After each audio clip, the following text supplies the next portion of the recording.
Hello. Hi, Tanuja. And I see Radha. I see Ma'am Raakhee Punjabi there. Thank you, ma'am, for joining in. And just waiting for a couple of minutes before we start the program. And I have us, we all know what Zoom is and, how we go about it. But here, when I say, we have these specialists, and when the spotlight is on you, just say hi. That's it. Later, when I introduce you, then you get to speak about or whatever you want to say, right? Right? Okay. Okay. Nice to see you all. Yeah. Again, spontaneous. It's got decided, and so many of you joining in, and I'm so honored, and I feel so good. And I think thanks to Madam Anushri there, for No, Saras, it's all together. Collective efforts. I think like I shared this with Tanuja. I think it's the positive aura, and it's that the women want to support women, that this platform gets, gets such lovely response, and you guys support me so much. So thank you very much once again, Vinita ji नमस्ते. Mute पर हैं, बाद में बोलिएगा. बाद में बोलिएगा. Hi Poonam. Hi Saraswathi, how are you doing? Welcome, and it's such a pleasure to have you on board. Likewise. Likewise, thank you. And we'll be starting shortly. So I have about, say, 5 minutes of something to, something to talk about. Saraswati can't go without talking. So,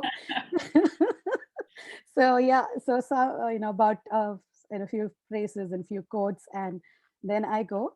And then I say, sharing the platform, we have the specialists from various fields. Then I call out your names. So we'll have the spotlight on you and just say hi. And then I will introduce you as and when we go ahead with the program. And then before that, I've prepared a short video for all of you. So I hope you will enjoy it and you'll like it, so that we enjoy the whole day. It's for us. So yeah. We have another 7 minutes, and we're just waiting for a few more to join in. Start something now, guys, till everybody joins in. So, Saras, I have a question, Anamika. Yeah. Anamika. So when, look, there is a sequence of events, right, in today's program. So when my understanding is that we all should be on video all the time. Is that correct? Yeah, you will be on the video. You will be on video all the time. As in participants, yes. Yeah, all of us. Okay. Just wanted but to if somebody has some emergency, so Yeah. that could be understood. Like, see, we already have Khushboo there. She's all seated and she's going to be there for the entire program. So comfortable she looks. Yes, Anamika, you're okay with that, right? Yeah, totally fine. That's fine. Yeah. 100%. Okay. Yeah. Hello, everybody. Sorry for Hi. joining. Hello, Sanjana ji. Namaste. Welcome to the program. Thank you so much. Yeah, so we have everybody on the panel here joining in. Most of us are here. So just wait for a couple of minutes, and then. So when we had some emergency, then probably you can just, just attend to that and come back. Like you're hungry, you want to go. Namaste, Raakhee ji, welcome. That's Ma'am Raakhee Punjabi down there. Welcome, ma'am, to the program. We will be starting the program very shortly, ma'am. Thank you. Thank you very from bottom of my heart. Thank you.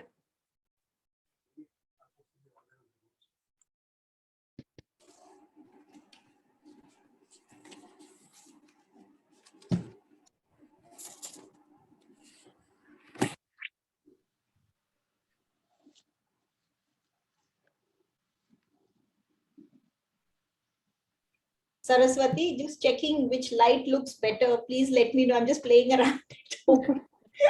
Also, Saraswati, you are muted. Hello, can you hear me? Yep. Saraswati? Yes, Poonam. Yes, Poonam. Yeah. Go ahead. So let me know which light looks better, which color. Yeah, sure. Go ahead. Yeah, this one. What is the other option? Yeah, let me. No. The first one. This one? I think this looks better. This Yeah, looks more good. This natural. looks all natural. This one is dark. This one is too exposed. Yeah. I think the first one looked good. Are you with me, guys? Yeah. Yes. I think Poonam, this looks good. This looks natural and this looks good. Yeah. Okay, great. Yeah, and the background looks amazing too. Very nice. Hi, good evening. Good evening. Hi, Hassena. Welcome. How are you? Once- Good to see you again. Good to see you again too. And we have shared this platform earlier, and it is always amazing to have Hassena there. And Thank without you. Hassena, the platform is not complete. No, Not la, Haseen all- without Hassena. हसीना के बिना हसीना ही कम नजर लगती है. Hi to everyone who's already here. Happy Women's Day. Early Women's Day, one day in advance. I Yeah. know Saraswathi always takes the kicks off. Not the kicks off. It was just that I didn't want to have it like, see, very honestly, we have a program scheduled tomorrow also. So I didn't want to say, so just thought, okay. And you were all okay with that. So went with say, okay, let's take off and a few hours before. I think it's perfect. We're all pepping up so that tomorrow we all feel extra special Yeah, sure. We should. and extra loved. Yes, I'm sure. Good. Okay, we're almost there, and time is good. So it's International Women's Day, so we are celebrating it, and we have compiled a video, and I hope really, I mean, if there's any shortcoming, I really want to say sorry, but it's my humble effort to get you all again on the same platform and to rock the day. And knowing so many experts, so many specialists are here. So everyone's view, maybe some questions may be the same, but your opinions and your views, your thoughts, because each one is different. So definitely. So let's, that's it from my side. So just You waiting. have a very nice background behind you, Saraswati. Yeah, I believe in it these days. Yeah, and it feels like you're going so go green. Yes, yes. There's one reason behind it. Green, of course, and enjoy. Life is too short. Agree. Very agree. Agreed. I'm actually not in Jakarta at the moment. You are in Surabaya. I follow your Insta, lady. Thank And you. I know I saw you posting all the hotel ka thing and everything. Oh, you have, I know she's a social media, she's, what do they call? Influencer. Yeah. Not influenza, influencer. Influencer, yes, influencer. You make us sound like a virus. No. Oh, Poonam, if it was Virus? influencer, people would stay away from me these days. No, you'll No, go viral, no. Hassena. You'll go viral. you will go viral. Yeah, that's it. That's what do you call pun? You are an influencer and you will go viral, Hassena. But we cannot talk about virus this time now. Yeah. Anyway, it's now endemic, right? Everyone is already putting a stop to it. So we say goodbye to pandemic. Yes, we are And saying. I think they all need us women to empower that bye-bye pandemic, hello endemic. What do you call? Say, Amin. Hi, Saras. Hi, I think let's welcome our youngest member on this panel today, Khushboo. Yeah, I think you're the youngest one. Yeah, there she is. Where is Khushboo. she? She was there on the mat. She was very Yeah, she was there. Now I cannot see her. Yeah. Okay. Is it that you cannot hear me? Yeah, I think she's not there. Yeah, Khushboo, hi. Who is there? Welcome on board. Hi, Khushboo. You're the youngest one here. Yeah. With a lot of enthusiasm and, with lot of positivity. And thank you for joining us. Okay. Thank you for having me. Yes, Khushboo, we said that she was so comfortable. We told her that she's going to be there for the rest of the time till we finish the program. So she's happily settled there. So we already have Radha Vembu. Dr. Radha Vembu is here. And we also have Meenu Agarwal from Singapore. She's joined in. And Hi, hello everybody. hello. Hi. That's Radha Vebu, Dr. Gynecologist, joining from Chennai. Hello, everyone. Happy Women's Day to all. Wish you the same. Thank you. Great. So we are going live in few seconds from now. So let's mute ourselves and then we join in as and when we have our scheduled, whatever it is. So as and when, but you will all be right now, every now and then you will be seen on the window. So let's start. Happy International Women's Day. Yep. It's live on Facebook.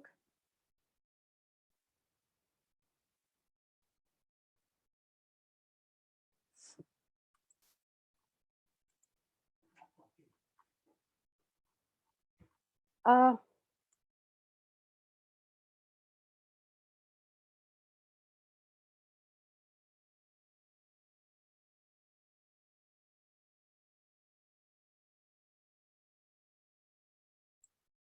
successful woman is one who can build a firm foundation from the bricks thrown at her. It was an anonymous quote.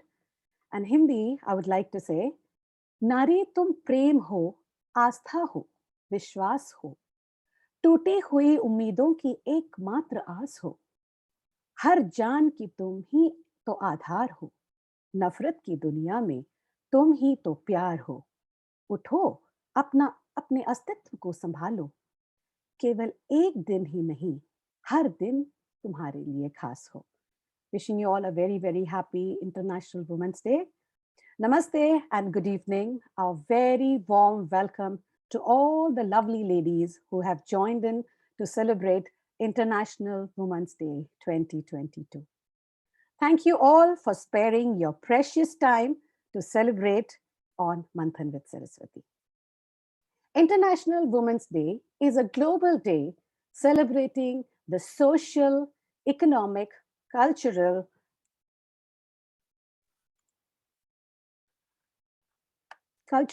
and political achievement of women. This day also marks a call to action for accelerating gender parity.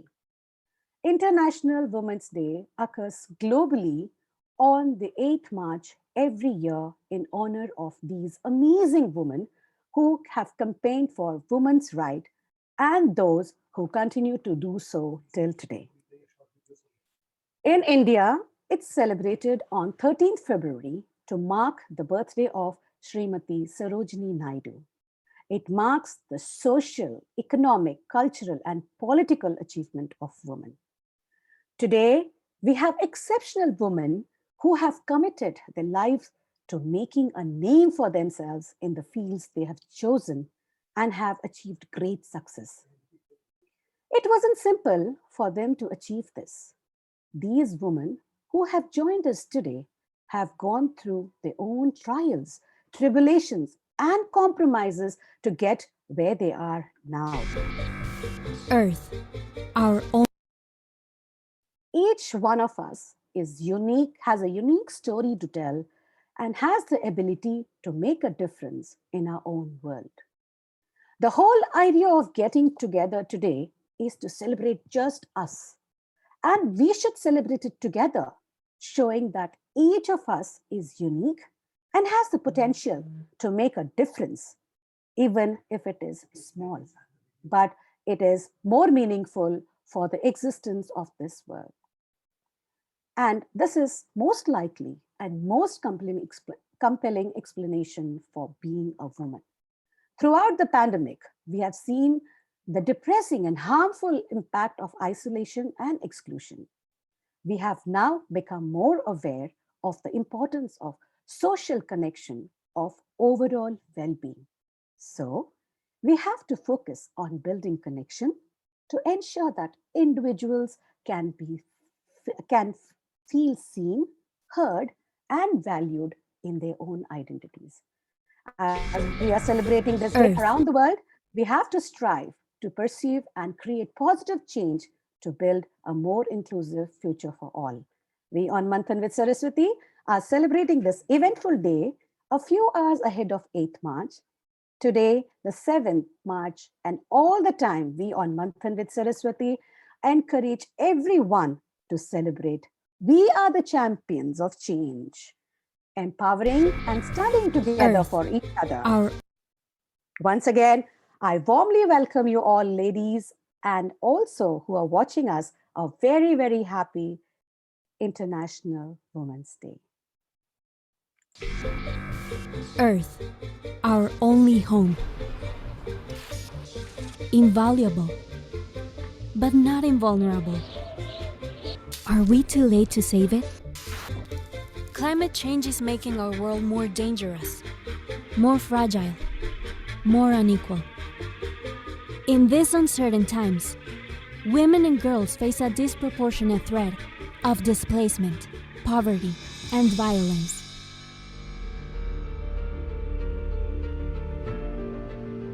But women and girls are also a powerful force in climate action. As innovators in green energy, as defenders of the environment, and as educators of our generation and the next. Gender equality is not just a woman's issue. It's the path to our survival. So it's not too late to invest in climate action by and for women. Not too late to empower women entrepreneurs and decision makers at home. Not too late to give voice and power to this next generation of Earth's champions. It's not too late to demand commitments to build an equal and enduring future for all. Championing climate action by and for women and girls is the key to saving our planet. Join the fight for gender equality today, so that together we can create a sustainable tomorrow. Not too late.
Okay.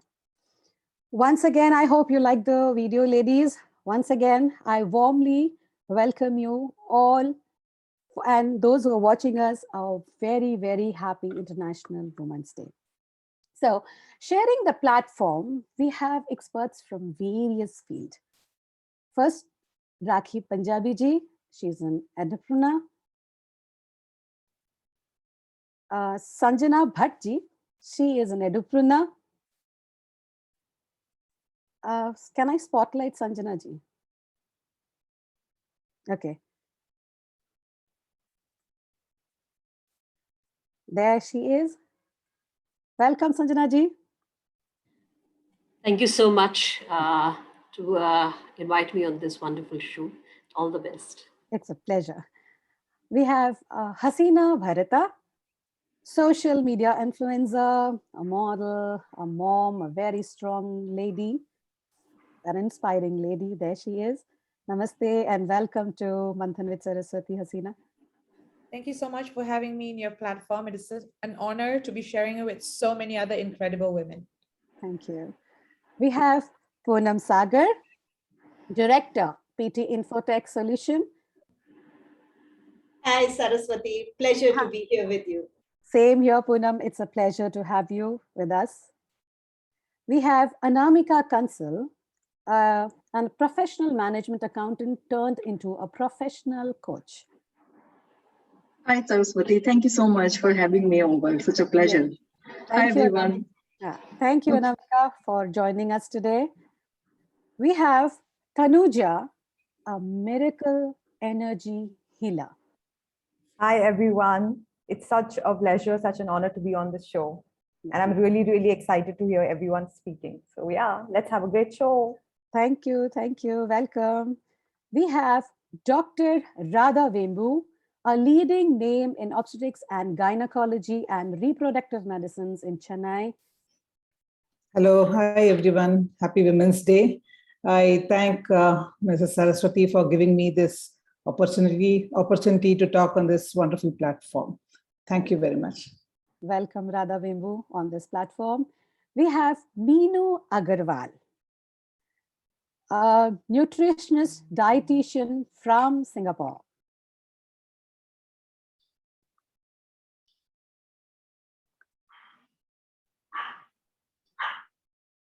Hi, Meenu. You're on mute. Can you hear me now? Yeah, we can. Hello, everybody, and thank you, Saraswati, for providing this platform to meet and hear so many ladies today. Yes. Wish you all a very happy Women's Day in advance. Thank you so much and welcome to the show. Welcome to the program. Thank you very much. Then we have UdithaThadani. Happy Women's Day, all beautiful women here. And Saraswati, a big thank you to you to allowing me to be a part of this, all incredible women here, and allowing me to be a part and hearing them all out. Yeah. Thank you. Thank you, Udita. It's a name. You have your name in beauty as a beautician. Very good. Thank you. Vineetha, a well-known personality in Indian cooking, food, and yummy snacks. Thank you so much, everyone. Thank you, Saraswati ji. Thank you. Yeah, really glad for you here. Yeah, thank you. Yeah, आपका स्वागत है Vinita ji. Thank you. Welcome. Anjali Virmani, an educator. Hi, everyone. Hi. Thank you, Saraswati ji, for having me over. It's indeed a pleasure. And I'd really like to congratulate you and your team for this beautiful initiative to bring all of us together. Thank you so much, Anjali. It's a pleasure having you. Sanaya, a beautician with a passion. Sanaya Todasani. Hi everyone. It's such an honor to be here, and thank you so much for having me here. I can't wait to hear what everyone's got to say. It's so exciting. Thank you. Yeah, it's a pleasure having you on board. Then we have the youngest person, or the expert, or we can say the speaker, Khushboo, a yoga teacher trained in Bali. She's the youngest of us all. And we are very happy to have you, Khushboo. Thank you so much. Thank you for having me on this platform. It's truly an honor. Welcome, dear. Let's have fun and let's enjoy each other and let's learn from each other. We have, yes, like I said, I've introduced you all. We have a distinguished panel of speakers and you will listen to their unique thoughts and ideas as we go on in the program. To allow me to, without much ado, I'd like to start the program. And we are privileged to have, oh, I'm sorry, I forgot one name here. I forgot Anushri Sen here, who has been, spinal cord, I would say, Reed ki haddi in Hindi, a literal translation of that to this program. Thank you, Anushri. It's a pleasure having you on board. Thank you, everyone. Hi, everyone, and waiting to hear from all of you. All the best. Thank you so much. Thank you very much, Leah. Yeah, to start the program, we are very, very privileged to have Raakhee Punjabi ji with us. And she has shared her recorded message. I had shared a couple of questions with her beforehand, and the powerful message on International Women's Day program will be played soon after her introduction. So Raakhee Punjabi ji is well known amongst others for her personality, willpower, and enthusiasm. The iron strength that she displays is commendable, along with her ability to be present at every required situation is well appreciated. She can gather the support wherever required, being supportive and participates in every program with great enthusiasm under any situation. She is very affectionate, humble, loving, and caring. And here we go to listen to what Raakhee ji has to say on this International Women's Day.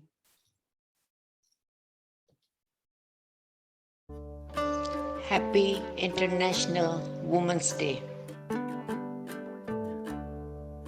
The secret of success as a woman. I don't think there are many secrets to one's success. We all know the definition of success in the real world. But as a woman, one has to handle the situation differently. When women take ownership of their ambitions, there is so much that they can accomplish. It is important to note that success has to be cultivated with passion and patience. There is new learning every day, endless learning. Everyone needs support of their partners and loved ones in the journey.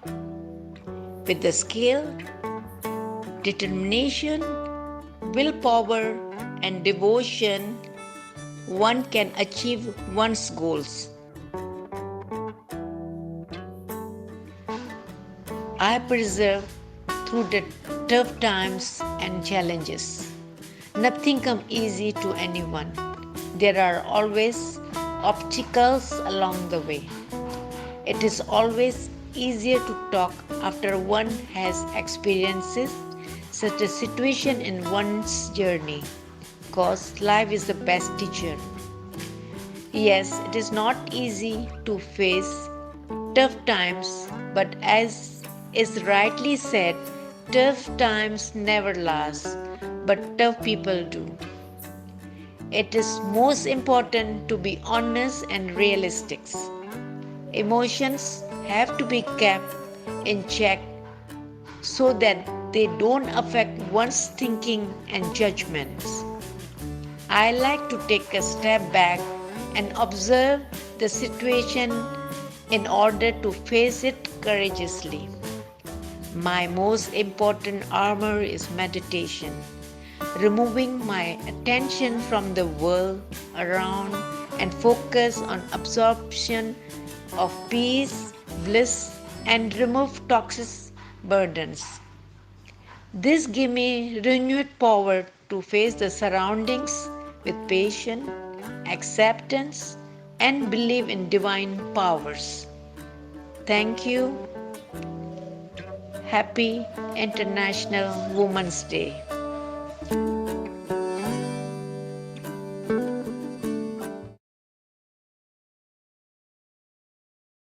Thank you so much, Raakhee ji, for that motivating message. You are truly a role model for many of us. So moving on with the program, our next speaker is none other than Sanjana Bhatt ji, an edupreneur, MBA in Marketing and Finance. She started her journey to establish an educational institute 20 years ago, now called the Spins International School. It is in Surabaya. She has been working as she was in the corporate world too. She moved to Bandung in 2003. She is a NPL, meaning neuro-linguistic programming practitioner, trained in emotional intelligence. She is especially trained for special needs education from Alpha Omega in India. She is a Rotarian and Paul Harris Fellow for last 15 years. She interacts with the club under Rotary and brings the concept of sharing responsibility of the society to her school. So it's a privilege to have you with us, Sanjana ji. Thank you so much. It's really an honor. And what little I can share today with all of you, it would be my privilege. Thank you, Sanjana ji. And I believe that each one of us have different thoughts, ideas, and expression. So I would like to engage you in a little conversation to have your thoughts and your opinion. So my question to you would be, what do you think will be the biggest challenge of the coming generation of women from the educator's point of view? I mean, what's your opinion? For me, I think the biggest challenge, or as I put it, is an opportunity. It's manifold. There are lots of them, because we live in an era where technology has advanced at an unprecedented rate. Many aspects of our lives have been digitalized now, and the pace in general has increased compared to the previous generations. So these developments have their specific challenges or opportunities for all genders alike, and so for women as well. So the challenge is to remove the gender biases and the gender disparity, I think. It should start with the growing years of the little girl who moves towards the womanhood. We need to provide a free environment that allows her to blossom with equal opportunities. Okay. Unfortunately, the data shows that girls and young women are being left out of higher education disproportionately due to some, as you mentioned just now, due to some social, economic, and cultural reasons, which leads us with very less participation of women in the workforce. And those who manage to reach there by virtue of their hard work have to face gender disparity in positions and promotions. According to the UN report, globally only 33% of researchers are women, and they are awarded much less research funding compared to their male counterparts, and therefore the disparity. Okay. So women account for just 22% of professionals working in artificial intelligence and 28% of engineering. So the representation of women in these fields of science, technology, engineering, and mathematics is much less compared to their male counterparts. And the core essence of our future will be spiraling around STEM. So as an educator, I think we need to provide STEM education starting from an early age so that we can fill in the spaces which at present are being dominated by the male force. We as parents and educators have an important part to play to raise the awareness amongst girls or women that there are fields where women are lacking in equity, and therefore it will be difficult to raise to the bars of the equality. So the challenge is how to invest in the equity. Therefore, the equality will come. So with your answer, you have covered even, what progress you have seen in the gender equality. I mean, you have spoken, you've already touched that point. So if I have to say in briefly, what progress have you seen on gender equality in your life and in your work? You have been a teacher, you've been a lecturer, you've worked in the corporate world, and now the co-founder of the school, Spins International. So briefly, very briefly, we would love to hear from you. Like, what is the progress you have seen? And maybe you can just finish it off with your message on International Women's Day. Okay, so briefly, I would say that though I'm talking of gender bias, but I've been very lucky that I was raised in a place, in a society where women are considered to be divine. And I came for my professional work to a place where women's rights are upheld. So for me, it has never been a difficult situation. In fact, it has been much, much, I've always been privileged to the extent that when 25 years back, I came to Indonesia and everybody told me that you're ruining your career by coming to Indonesia because women, especially expat women, they don't get a chance to work in corporate companies, which seemed to be unfair and biased for me. But I did trust my ability and equity. And for the past 25 years, I have done my karma in both in corporate and in the education field, and I have never felt I was in a different country. So it was quite good then, and I must say it is better now. And it's really moving ahead for the better. And my message for the International Women's Day today would be that rejoice femininity, because we women bring beauty, love, care, and other positive emotions to mankind, and we should be proud of it. And I would like to quote Khalil Gibran when he expressed his gratitude for women in a way that puts us on a very different pedestal where even men can't even think or imagine about it. So I quote, women opened the windows of my eyes and the doors of my spirit. Had it not been for the women mother, the women sister, the women friend, I would have been sleeping among those who seek the tranquility of the world with their snoring. Unquote. So kudos to our womanhood and the charms it brings to us. Thank you so much. Thank you so much, Sanjani ji, for that beautiful quote you have said, and let's rejoice. And thank you for giving that extraordinary and delightful thoughts which you shared on this platform. Very honored to have you on. So moving on to our next speaker is a very well-known name, and we relate to her almost every day as soon as we open up our WhatsApp or our Facebook. It is her. It is none other than Poonam Sagar. So Poonam Sagar is the founder of IndoIndians.com, the successful community information hub for Indians in Indonesia. She is the director of PT Infotech Solution, an ICT company with a focus on niche broadcast media software solution and e-commerce solution for retailers. A serial entrepreneur with special interest in emerging tech trends, digital media, and health tech. She has also been involved with several startups as technology consultant. She has 3 postgraduate degrees in science, business, and technology, and is an avid reader and blogger with the motto to learn, apply, and give back. Welcome to Manthan with Saraswati and International Women's Day celebrating here. So it's an honor to have you, Poonam Sagar, with us. Thank you, Saraswati. That was, thank you for introducing me and sharing all this information.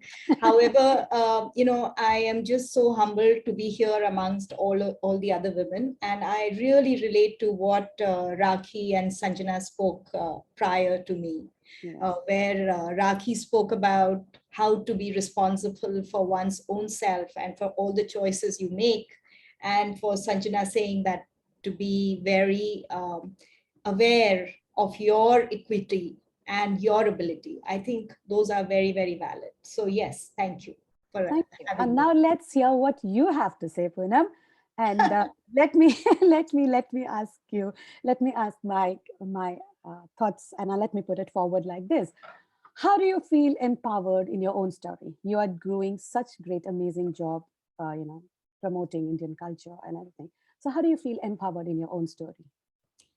Yeah, thank you, Saraswati. Number one, I would like to say that I feel so blessed and lucky that, I'm surrounded with people who always support me. And I'm very grateful for the support I have received from my father, my brothers, and my husband. They have always, always supported me. And I think that when we say gender bias or things like that, I see that in the media, I hear that, but I don't experience it. I have been very, very lucky that I have been surrounded by people where I don't feel the gender bias. In fact, I always feel a lot of support. And I think that is very important for each of us to grow. And I am sure, Saraswati, I look at you and I can see how much support you get from Suresh as well. Yes, yes. So as far as empowerment goes, it has to do with your surrounding and how you use it. Many people, are like lotus flowers. They rise out of situation where it may not be conducive to their growth. But some people flourish because of the relationships and the support they get from people around them. And I'm lucky to be one of them. Very lucky. So happy to learn that. Yes, I do get support of Mr. Suresh, like you rightly said. And we are blessed in a way. Yes, thank you so much. And my next question also would be like, what are the changes and transformation you would like to see for a future woman? Okay, so this is something that I thank you for the question. It allowed me to think for some time. And I feel that the worst thing that we can do as women is, not support other women, to not be there for each other. This is something that we need to consciously be aware of, that we need to support other women around us. We need to celebrate them. We have to acknowledge and appreciate each and every one of them for what they bring to this world, instead of ever criticizing them or judging them, no matter what. And unless we start sticking up for each other, things will not change.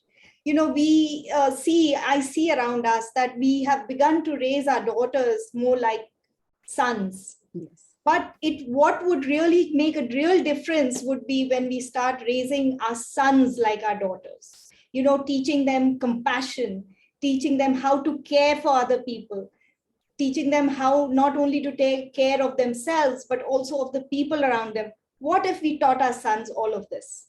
The world would be totally different. That is my message. Wonderful message. And I think you have put a very strong point across there, saying that, yeah, we raise our daughters like sons, but the sons also have to be raised like a daughter, teaching compassion, which is a very key element to a human being, having a humanitarian approach to everything, very well said. Okay, finally, let's finish it off. That what's your message for this awesome day of International Women's Day? What's your message? So my message is that take care of yourself. You have to be responsible for yourself. Once you're responsible and you take care of yourself, only then can you take care of other people around you. So like they say in the airplane, put your oxygen mask on first. And only then can you be empowered. Thank you, Saraswati. Thank you so much. That was a beautiful message put across by Poonam Sagar. It's a pleasure to have you on board with us and celebrate this day with, with such amazing people around. Thank you, Poonam Sagar, for that beautiful conversation we have had. And thank you very much. Stay with us. Thank you so much. Our next speaker is a popular name, yet again like Poonam Sagar, known to most of us. She is a self-made, strong woman who have lived through a lot of challenge in her life to be where she is today. And it is none other than Hassena Bharatha.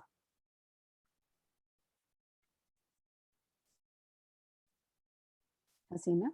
Yes, I'm here. Okay, nice, welcome. Okay, so inspiring to many through her courage and self-confidence, empowers not just women, but also young entrepreneurs and millennials. This single mom takes the world of social media, Instagram, with a storm, and she has more than 45,000 followers. muse for many international and local brands in Indonesia, walks the fashion ramp and mentors beauty pageant like Miss India Indonesia, Mrs. India Indonesia. Professional F&B consultant, a gastro connoisseur and food assessor. She reviews food, does tasting, assists restaurants and home catering in a launch pack. Their platforms, shares info on new venues, menus, and very much supports small businesses. She is currently involved with a few startup projects and supporting sustainability and green living. She stands out to speak against bullying, domestic violence, and abuse. Welcome, Hassena Bharatha. Thank you so much. Oh my God, that was like a very generous introduction. But I want to say one thing. Like, you do so much of tasting and eating every day. I also watch your post every day.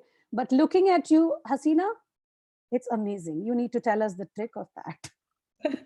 Thank you so much. Thank you, Saraswati, for a beautiful introduction. But most important, I am a woman and I am a mother.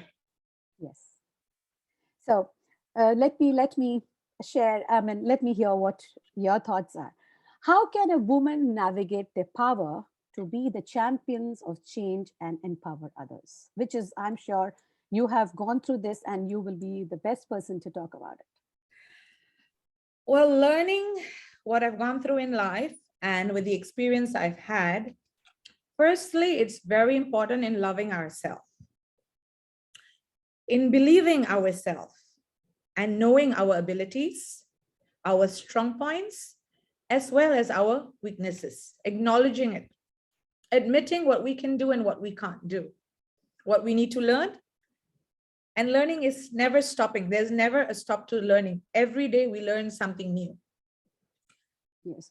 Being passionate in whatever you do, because I believe if you like and you love what you do, it's not a burden.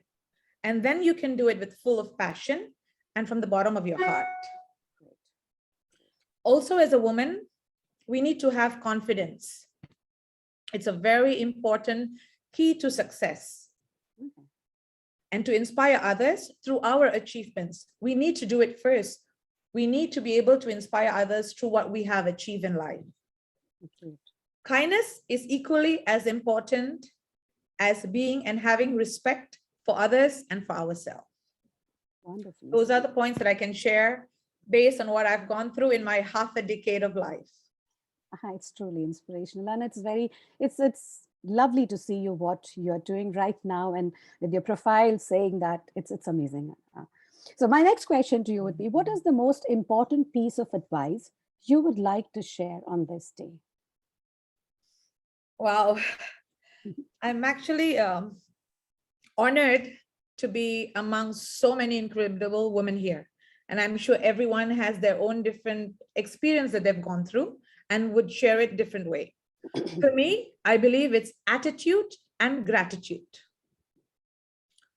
We women are created and crafted specially by God, and with the ability and strength to bear children. And as mothers, we love our children equally, to our daughter or to our son. Each child, when loved and nurtured, they will grow to be good human beings in the eyes of God and mankind. Love and respect is a universal language. Wow. That's my message, dear. Lovely message. And because I just want, because talking to you reminds me that, you have, gone through a lot and you are a very strong woman. So I want you to share a woman's empowerment moment that really, really inspired you.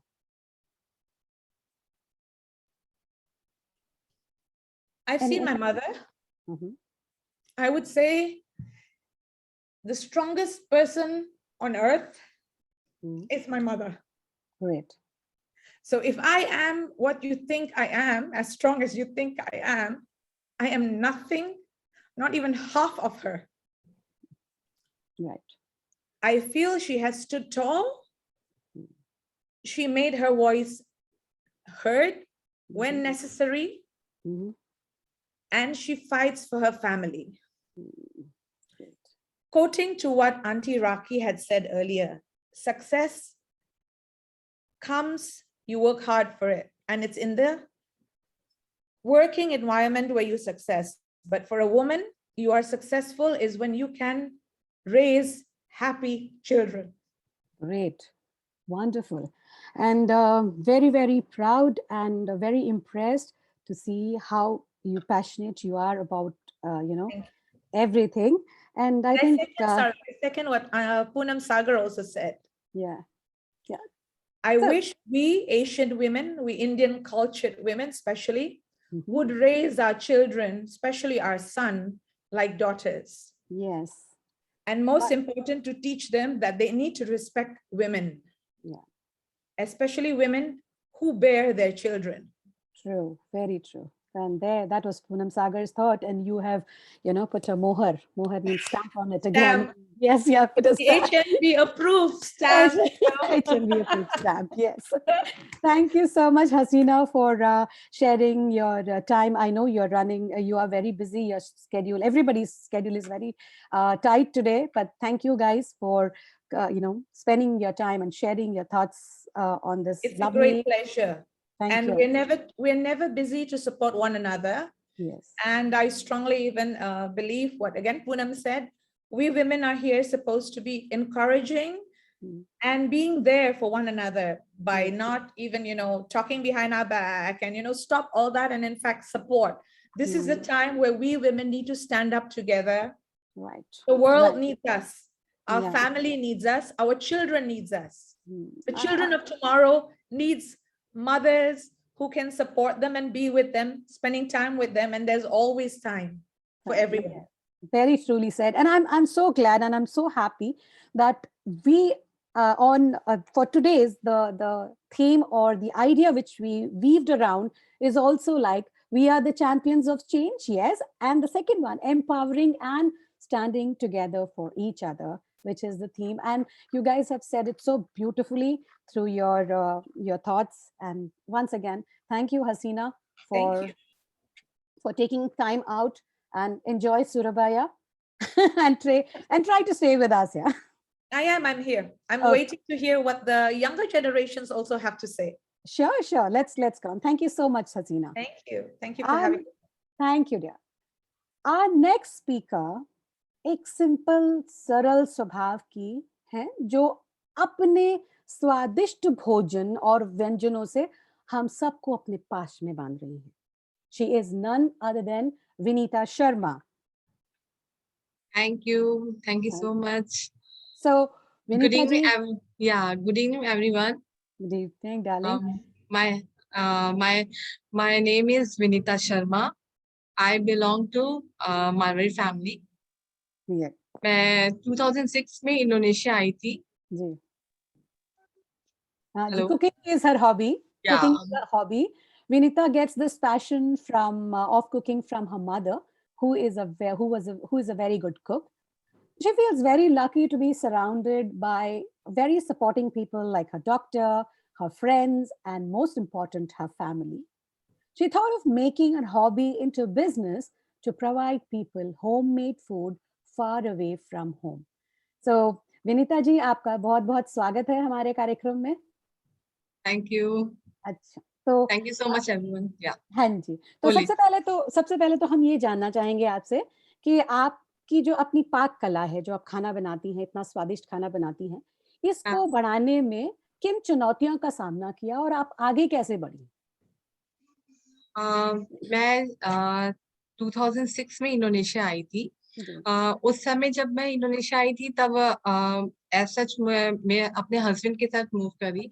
But वैसे Indonesia मेरा पुराना बोल सकते हैं अपनाता रहा है, क्योंकि मेरे पेरेंट्स ऑलरेडी 1991 से यहाँ टिल 2012 तक थे, तो आना जाना यहाँ पे था. सो मैं जब मेरे हस्बैंड के साथ आई, समारंग हम शिफ्ट हुए, तो वहां पे मेरे काफी फ्रेंड्स बने जो उन्होंने मुझे बहुत सपोर्ट किया. और विदाउट हस्बैंड तो कुछ भी पॉसिबल नहीं था, क्योंकि उनके जी जी सपोर्ट के बिना तो जी तो वहां पे जब भी मैं कुछ बनाती लाइक तो सब बोलते हैं कि कुछ करना चाहिए, तो उस समय इतना मैंने नहीं सोचा था कि कुछ करना है। But due to my doctor, my health issue, मैंने सोचा कि हाँ मुझे कुछ करना चाहिए। तो मेरे डॉक्टर ने भी बोला जो हॉबी है उसको पैशन बना लो। तो खाना बनाने से ज्यादा तो मैं कुछ नहीं सोच सकती कि अगर कुछ करना है तो मुझे लगता है कि खाना सबसे बेस्ट है। कि इनफैक्ट जब मेरा मूड भी खराब होता है तो मैं खाना बनाती हूँ तो ज्यादा अपने आप को फील अच्छा करती हूँ। तो इसलिए या तो मैंने बस अपनी फ्रेंड्स के, अपने डॉक्टर के मोटिवेट से फिर मेरे को लगा, फिर मेरे हस्बैंड ने मुझे सपोर्ट किया कि आप कर सकते हो। तो मेरे को लगा कि ठीक है ट्राई करके देखते हो। जब मैंने ट्राई किया 2006 एंड में मैंने केटरिंग स्टार्ट किया सीधे रसोई से। तो उस समय उतना मैंने नहीं सोचा था कि आज वो इतना पहुंच जाएगा।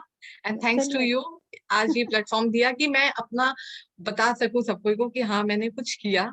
जी। तो या अब मुझे तो पता है कि आप जब खाना बनाती हैं विनीता जी, हाँ आपकी चुनौती है, आपके आपके पास थोड़ी आपको शारीरिक या असुविधा भी होती या है, तो हाँ आपकी इस चुनौती को आप कैसे जो है हैंडल करती हैं और उसके बाद कैसे अ, आपका कार्यक्रम चलता है? जैसा यहाँ पे सबको को पता है मेरी हेल्थ इश्यू के कारण लाइक मेरे को अगर खड़े होकर भी खाना बनाना मैं चाहूँ तो मैं नहीं कर सकती।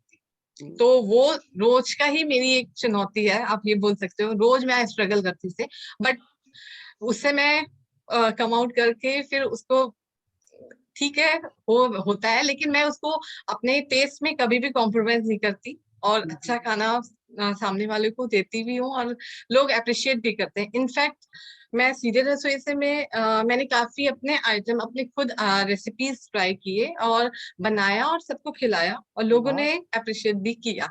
बहुत अच्छा, बहुत अच्छा। देखिए आपकी अपनी चुनौती से आप दूसरों को संतोष पहुंचा रही हैं, दूसरों को या संतुष्ट कर रही हैं। थैंक्स। तो this is very nice, thank you so much. और महिला दिवस में आप कैसा संदेश देना चाहेंगी? मैं सब लेडीज को यही कहना चाहूंगी कि आप अपने ऊपर विश्वास रखिए और जो है उसको आप आराम से, यानी कि ये मत सोचिए कि हिम्मत मत हारिए और आगे बढ़िए। और पैरों पे खड़ा होना ही सबसे बड़ी वो नहीं है कि आप सोचो कि पैरों पे ही खड़ा होना सबसे, आप अगर करते हो तो कुछ बस हिम्मत रखिए एंड आगे बढ़िए और अपने सपनों को पूरा करिए। वाह, डर के आगे कभी जीत भी है। यस, कभी भी अपने कमजोरी को कभी भी अपनी कमजोरी को कमी ना बनाए। वेरी गुड, बहुत अच्छा या संदेश दिया आपने कि कभी अपनी कमजोरी को अपनी जो है कमी ना बनाए कमी या ना बनाए, उसको हमेशा जो है सशक्त रूप में उसका सामना करें। एंड ठीक है, चलिए आप कुकिंग की इतनी अच्छी बातें करिए और 2006 से आप खाना बना रही हैं, तो चलिए यस हम जो हैं और जो हमारे देखने वाले जो हमारा प्रोग्राम देख रहे हैं, तो आजकल तो ट्रेंड ऐसा है कि लोग जब समय मिलता है तब लॉग इन करके देखते हैं, लाइव नहीं भी या देख रहे या तो आप मुझे बताइए कि फटाफट जो है हमें एक छोटा सा कुकिंग टिप दे दीजिए जो महिलाएं हमारा प्रोग्राम देख रही हैं, उनको भी मतलब जो है बड़ा आनंद आएगा। कोई ऐसा आज टिप दीजिए। नॉर्मली आजकल सब कोई वो हेल्दी और वो सब प्रिफर करते हैं। एंड जी चाय के मामले में सबसे नंबर वन आता है सुबह उठते साथ। सो गुड़ की चाय सबसे बेस्ट और वो फट जाती है लोगों की। सो मैं अपना टिप यही बोलूंगी, पहले आप पानी, अदरक एंड गुड़ को डाल के बॉईल करिए। एक तरफ दूध बॉईल करके आप उस गर्म दूध को उसमें डालिए, आपकी चाय नहीं फटेगी। तो वाह। या हाँ, तो मतलब है कि दूध को उसमें ना डालें, सबको अलग अलग उबालें और फिर दूध को उबाल के चाय डालें। यस लास्ट में गरम डालिए। गरम प्याली चाय, आपने ऐसे समय पे याद दिला दिया कि हमारा भी मन कर रहा है चाय पीने का। चलिए, thank and you. And one more thing मैं बोलना चाहूंगी, जी जो भी केटरिंग जर्नी में मेरे सपोर्ट, सबसे बिग सपोर्ट मेरे हस्बैंड है अरे और मेरा वाह, बेटा तक भी हेल्प करता है। हाँ हाँ, बहुत अच्छा, बहुत अच्छा। देखिए पूनम जी क्योंकि ने भी सही बात की। जो मैंने सीखा अपनी मदर से, मेरी सिस्टर से सीखा। तो मैं बिग थैंक्स उन सबको, पूरे फैमिली सपोर्ट को। Thank you so much. या आपने इतने प्यार से, इतने मुस्कुराते हुए जो है इतनी सारी बातें बताई कि हमें लगता ही नहीं है कि मतलब आप कुछ ऐसे चुनौतियों का सामना कर रही हैं। बहुत अच्छा लगा। Thank you for joining in thank Vinita you. जी। बहुत थैंक बहुत यू। शुक्रिया आपका कि आप हमारे साथ इस कार्यक्रम में जुड़े। बहुत बहुत धन्यवाद। Thank you so much. Thank you very much. तो we've heard Vineetha ji has told us about food and yummy food, and she has given us the tip like how to make the chai with, because being health conscious, yeah, we don't put sugar and we put jaggery, which is called gur in Hindi. So gur ke saath, what she's given a lovely recipe, and we all know food is energy. It's our basic necessity. So our next speaker is from Singapore, and she is the one who guides us through the correct and the right amount of its consumption. तो विनीता जी आपने खाना बना दिया, अब आप जो उसको भेज रही हैं वो इस मीनू जी के बारे में भी जान ले. So our next speaker is Meenu Agarwal. Thank you, Saraswati. Hello, everybody. Hello, Ji. So Meenu Agarwal is a clinical nutritionist and dietitian by profession based in Singapore. She provides online consultation. She is the official nutritionist for the state team of women's hockey cricket team of Bengal. She specializes in diabetes management, kidney nutrition, weight management, PCOD, PCOS, IBS, and other lifestyle-related health issues. Welcome, Meenu ji. Welcome, Meenu Agarwal, to International Women's Day program on Manthan with Saraswati. Thank you. Thank you, Saraswati. Hanji. So, without wasting much of a time, so yahan pe I want to know, as a dietitian and as a nutritionist, you are a very successful person in your field. So how do you feel empowered in your own story? To this question, I would like to answer repeating few phrases of what other woman has already said, starting from Poonam, then Hassena and all. Yes, women or as any child at home, we need family support. Whether it is your upbringing, your education, or whatever you are learning since childhood, you are growing up. So I was also very blessed to be born in a family where my parents were very supportive, my elder siblings were supportive, and I have also never faced any gender biasness, and was equally lucky to got married in a family where husband was super supportive too.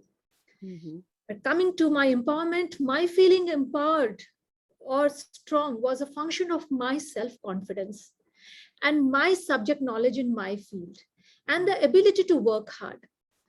I was confident that I knew my subject, and also I was empathetic towards my patients' health issues. I was able to relate with them.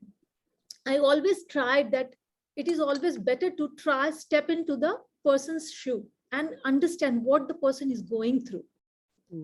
This helped me being confident in my field, and hence I felt empowered. Very nice.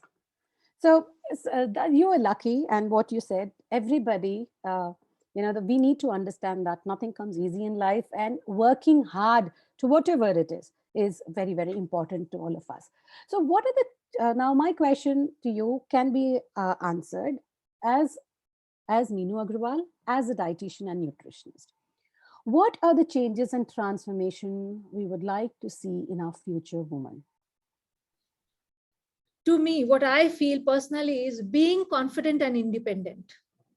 As women, don't depend on others. We, from the aspect of being Indian woman or Indian or Asian woman, or a woman of Indian origin, we are so much trained to, or I would like to use the word tamed to, be dependent on the male members of the family. Whether it is your father, your elder brother, and after marriage, whether it is your husband or the male members of the family.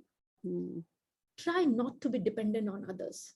In our society, a lot of women depend on men and for a lot of things and can't take decision for even small things. I see in my practice, female comes for consultation, having a lot of health issues, but they are not allowed, mark my word, not allowed. Not by monetary only, it's mentally also. To take simple decisions, to opt a nutritional program which they are really willing to. Because they think that they need seek permission from their husband, from their family member, and so on. And for that thing, I mean, she is suffering, a lady is suffering day in and out. The medical reports are saying she need help, but the husband or the male member does not even understand what the lady is going through.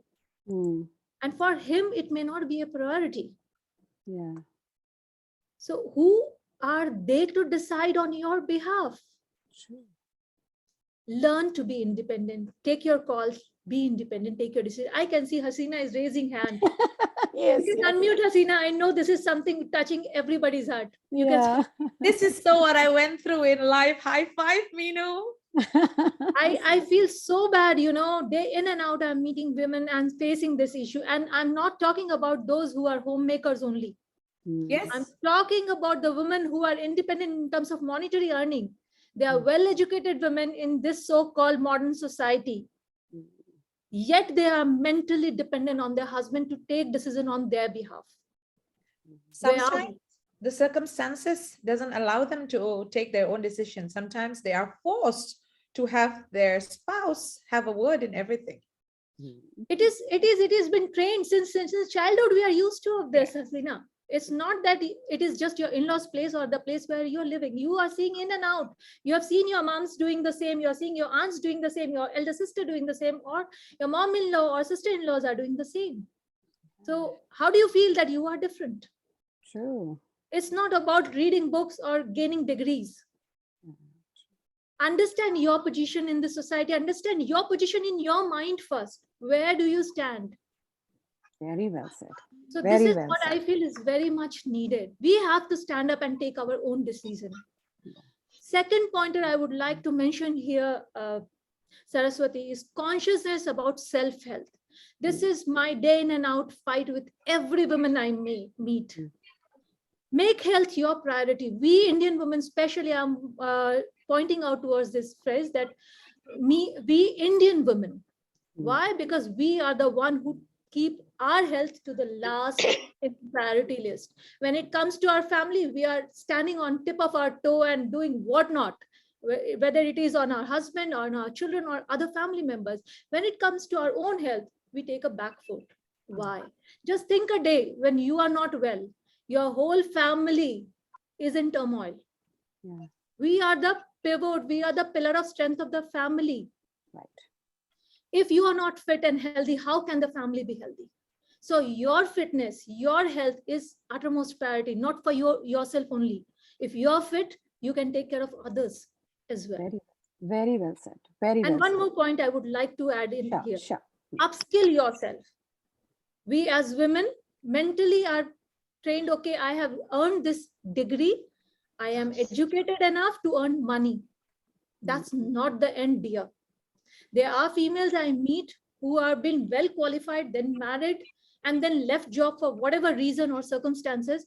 And then there comes a stage in their life where they need to earn again. They have to stand up and they lose confidence in this period of time where they are not working. They are not uneducated, but they lost their confidence. So women, upskill yourself.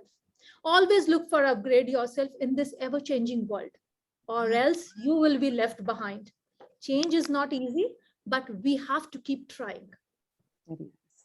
Very nice. Thank you so much.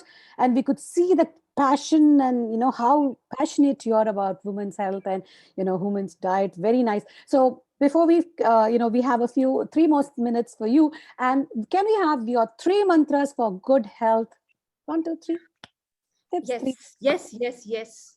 The first foremost is women sleep well. This is something we women just lack because we are busy in working, we are taking care of house, we are working in office, and then sleep comes last priority because we are preparing for the next day as well. Remember, sound sleep is when your body's healing task is done. You need to sleep well, on time. Sleeping is the hour when we are in deep sleep cycle, our body heals better. Second, eat well and know what you're eating and what suits your body.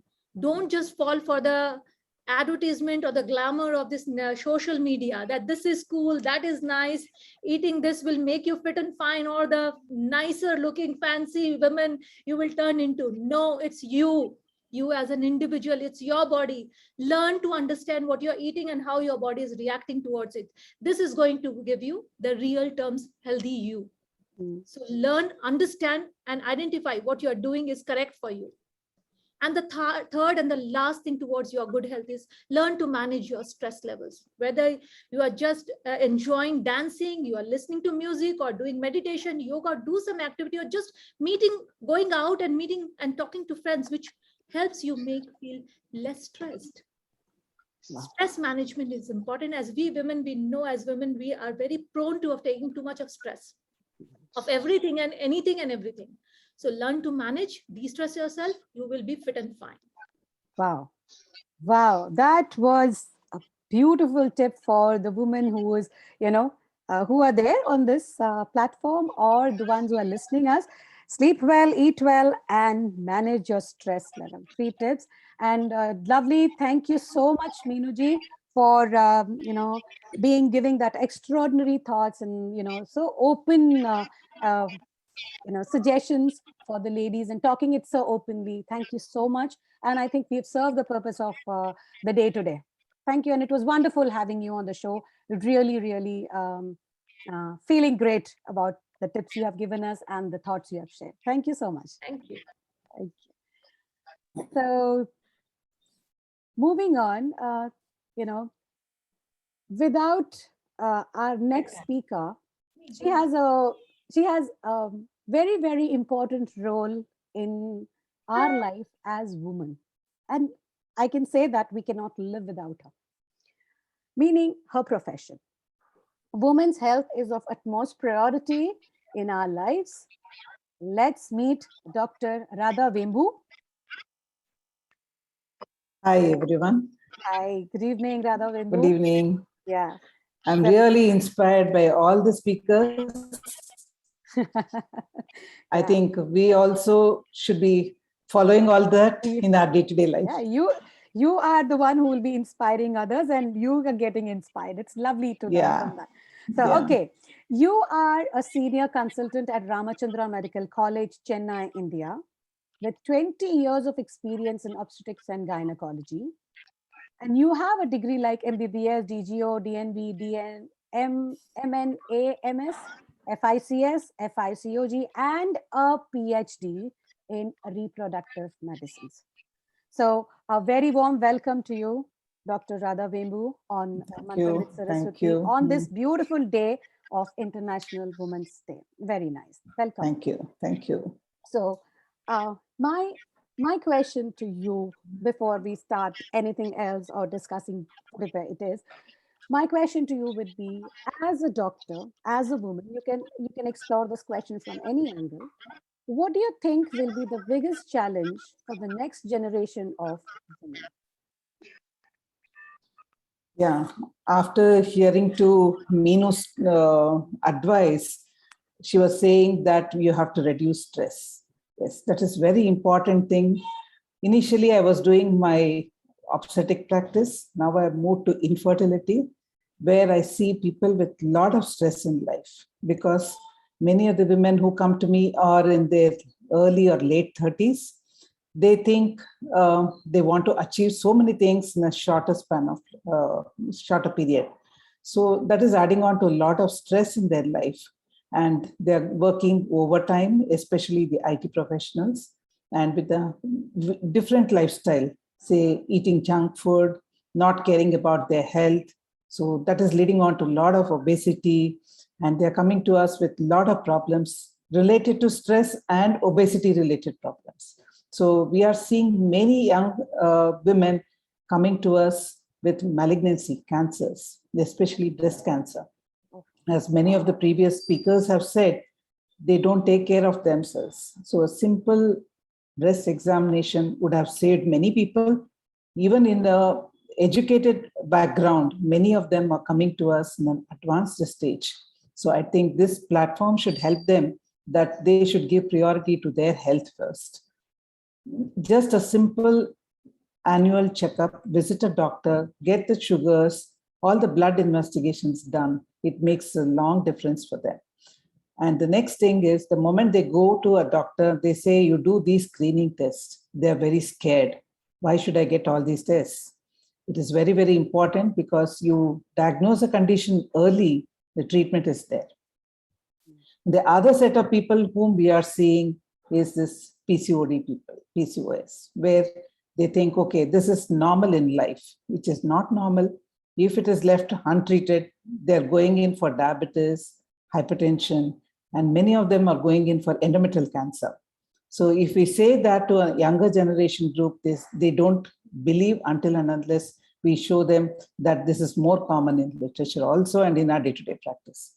Now, the extreme end of people also whom we are seeing is women who want to achieve many things and then settle in life. Yes, we have to settle in life. What I mean to say is you want to have your own family. So they realize it at the age of 35. So with a big stress in life, change in the lifestyle, obesity, they are not able to conceive on their own. So when they come to us nearing late 30s, they are not able to do much other than doing an IVF program. So my message to the youngsters, the middle-aged people is first, take care of your health. At least visit your doctor annually, get a basic investigations, what have been advised, and follow the lifestyle advices and modifications which have been advised to you. That is very, very important. Okay. So that was amazing. I'm sure people who are watching us, who are listening to us, and the young people who will listen to this will get to know, or the older generation who are watching us will know that a regular scan and regular mammography is so important. And of course, the youngsters who are in verge of taking charge of their life and they really want to succeed, they will also take care of the other issues which you have talked about. Yeah, and I wanted to add one more thing. Yeah. More and more people now, they think that there's something called social egg freezing. So they think, okay, let me settle in my life and later think of my family. So many of them are going for oocyte collection, freezing them, and think of the partner later and go for pregnancy. But mind you, your system is going to have medical problems, which is not going to help you in pregnancy. That is very, very important thing, which I thought I should share in this forum, because many of them are coming now for this. Yeah. So see, there you have thrown some light on that. Thank you so much for that, that knowledgeable insight which you have given to our viewers and to all of us as women on Women's Day. So my next question will be related to a woman. See, you have been a doctor, you have studied and you have seen, and you have done your PhD and you have met the whole world as such. So do you experience resistance when you are leading men in a team, because you're the HOD and you're the professor and you are everything of your department? So do you experience this resistance when you're leading the men? No, it is not like that. It is just the mentality and the attitude, how you deal with others. That is very, very important. Many of them have already stressed that gratitude should be there in life.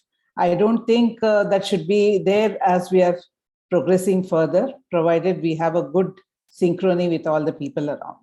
I have not faced it because initially to start with, in the obstetrics and gynecology, it is male dominated. Now probably many of the males are also coming, and in fertility field, we have many men coming. So I don't think it is something new, but when compared to others, I have not felt that. Okay. There's a good support from starting from my home to my professional place. So there is a good synchrony. So I don't have any problem with that. Wonderful, wonderful. So like you said, gynecology, ladies dominate and probably men are following suit. Very great. Thank you so much. And my next question is again related to women because it's a special day. So being a gynecologist, being an IVF specialist, I wish you to share some women's health tips, like from the woman's point of view. What will be your 3 tips, or we don't mind how much of a tips you give us. So what is it on the health, women's health? See, I would like to say it my way as healthy women is a key to success. So healthy women leads to a healthy family and a healthy society and a healthy nation. Right. So first thing is, if at all we have to talk in a forum, women should be emphasized to take care of her health and the good practices which goes to the next generation. Probably it will definitely have an impact on the future of the entire world. Okay. Anything else from the woman's point of view? Anything else, like Yeah, from your specialization area? Yeah, from specialization point of view, I will say regular screening, regular health checkups, and don't delay what is required from you, and have a healthy family. So think of that also in your profession, because it is one of the important thing in life. Okay. So everything has to go hand in hand. So you have to time it and balance everything in life to achieve something which is good. Wow, wonderful, Radha Vemu. Thank you, Dr. Radha Vemu, for that inspiring and such knowledgeable information you have given us. And I'm sure those who are watching us will try to follow what you have said, and they will take care of their women health. And thank you once again for joining us. Thank you. And giving us your time in your busy schedule. I know you people are very busy doctors, around the time you get phone calls. But thank you so much for taking your time out and giving your views and sharing this platform with us. Thank you very much. Thank you. Thank you. So that was Dr. Radha Vembu from Chennai talking to us about women's health as from the gynecology point of view and health point of view. So now the health and the doctors are over, and let's move on to what the academic part or the academician or the educators feel. So on our panel, we have an educator. She is a deputy head teacher of primary CIS KG, primary school CIS KG, and she is none other than Anjali Virmani. So she has, Anjali Virmani, wait, let me just spotlight you. Where is she? Hi. There. Thank you. Thank you for thank you for that. Once again for having me here today. Yeah. Actually, today we are talking about empowerment of women, and I feel that this in itself is a great example of how one woman is actually empowering the others to have their voice. I mean, it's great. It's amazing to hear such incredible thoughts, from all the women on the forum today. I'm glad that you're liking it, Anjali. And let me introduce you to the audience. Okay, now, as I said, she is the deputy head teacher for primary school CIS KG. She moved to Indonesia in 2001 and found her love for teaching and learning. She has 15 years of experience as an educationist, a mother of 2 daughters. She enjoys reading and traveling. So formally, once again, Anjali, welcome. So let me hit the question straight, what is there in my mind? And it goes like, I would like to have the educator's opinion, or it could be your personal thought. It's okay. What do you think will be the biggest challenge for the next coming generation of women? See, we've heard the doctors, we've heard, the other professional speak about it. We had Sanjana ji also talk about it. So what do you think, and what's your opinion on it? Okay, so actually being an educator, my thoughts echo pretty much of Sanjana's thoughts actually. So if I were to talk about problem that we women will face, the list actually is pretty long. But as an educator, I would say that the burning challenge I see going forward is the lack of access to education for the girls and the women. Now you may ask, why is that so? Haven't we already made enough progress in this area? But interestingly, or rather sadly, the research says that this pandemic has caused the biggest ever disruption in the learning and education of girls and women. So even before the pandemic, around the world, there were around 130 million girls who had never seen the face of school. And sadly, after this pandemic, around 20 million girls are at a risk of never ever coming back to school. So you see that this has really worsened the situation. So there's a lot of work that needs to be done. Now, you and I are lucky to be living in a community which is very progressive. We really value our girls, and we will do everything in our means to give them the best possible opportunity. However, people like you and I would make about 60 to 65% of the entire population. Just to give you an example, there's an interesting statistics that tell us that in Indonesia, in primary school, the number of boys and girls that enroll is just the same. So same number of boys and girls. However, as they move along the education path, in secondary school, 7 out of 10 girls drop out. So there's a big disparity there. So we see that the change needs to come from the grassroots level. We need to empower those people who cannot send their girls to school because of financial constraints, or probably just because of lack of awareness that how important it is for the girls to get into school. So time and again, we have seen that when girls are given the right education and the opportunity, they shine and they excel. In fact, many a times they outperform the boys. Just to share an example from my school, Sis KG, the first ever student to go into an Ivy League college was a girl. Oh, so when we educate a girl, we don't just educate her, like they say, you educate the whole family. So now let's talk about what can we do, as individuals to save, towards this cause. So we know that there are a lot of NGOs that work in this direction. We've got Cry Foundation, and in Indonesia, we have this foundation called the ISCO Foundation. So this foundation has a center in North Jakarta, and they work with a lot of primary school girls. And I remember taking my daughter there over the weekends to teach Bollywood dancing. So my daughter used to give Bollywood dancing classes to the girls over there, and the girls absolutely used to love that. So yeah, I mean, we can see how can we get attached to these NGOs and how can we do our bit there. Then the schools could offer scholarship programs for girls that come from families which are below the poverty line, right? And as influencers, I mean, some of us are influencers here and bloggers, so you have the power and the position. You can use your voice to raise awareness. So you can inform the people that how important it is for the girls to get educated, because through this, they build a better future.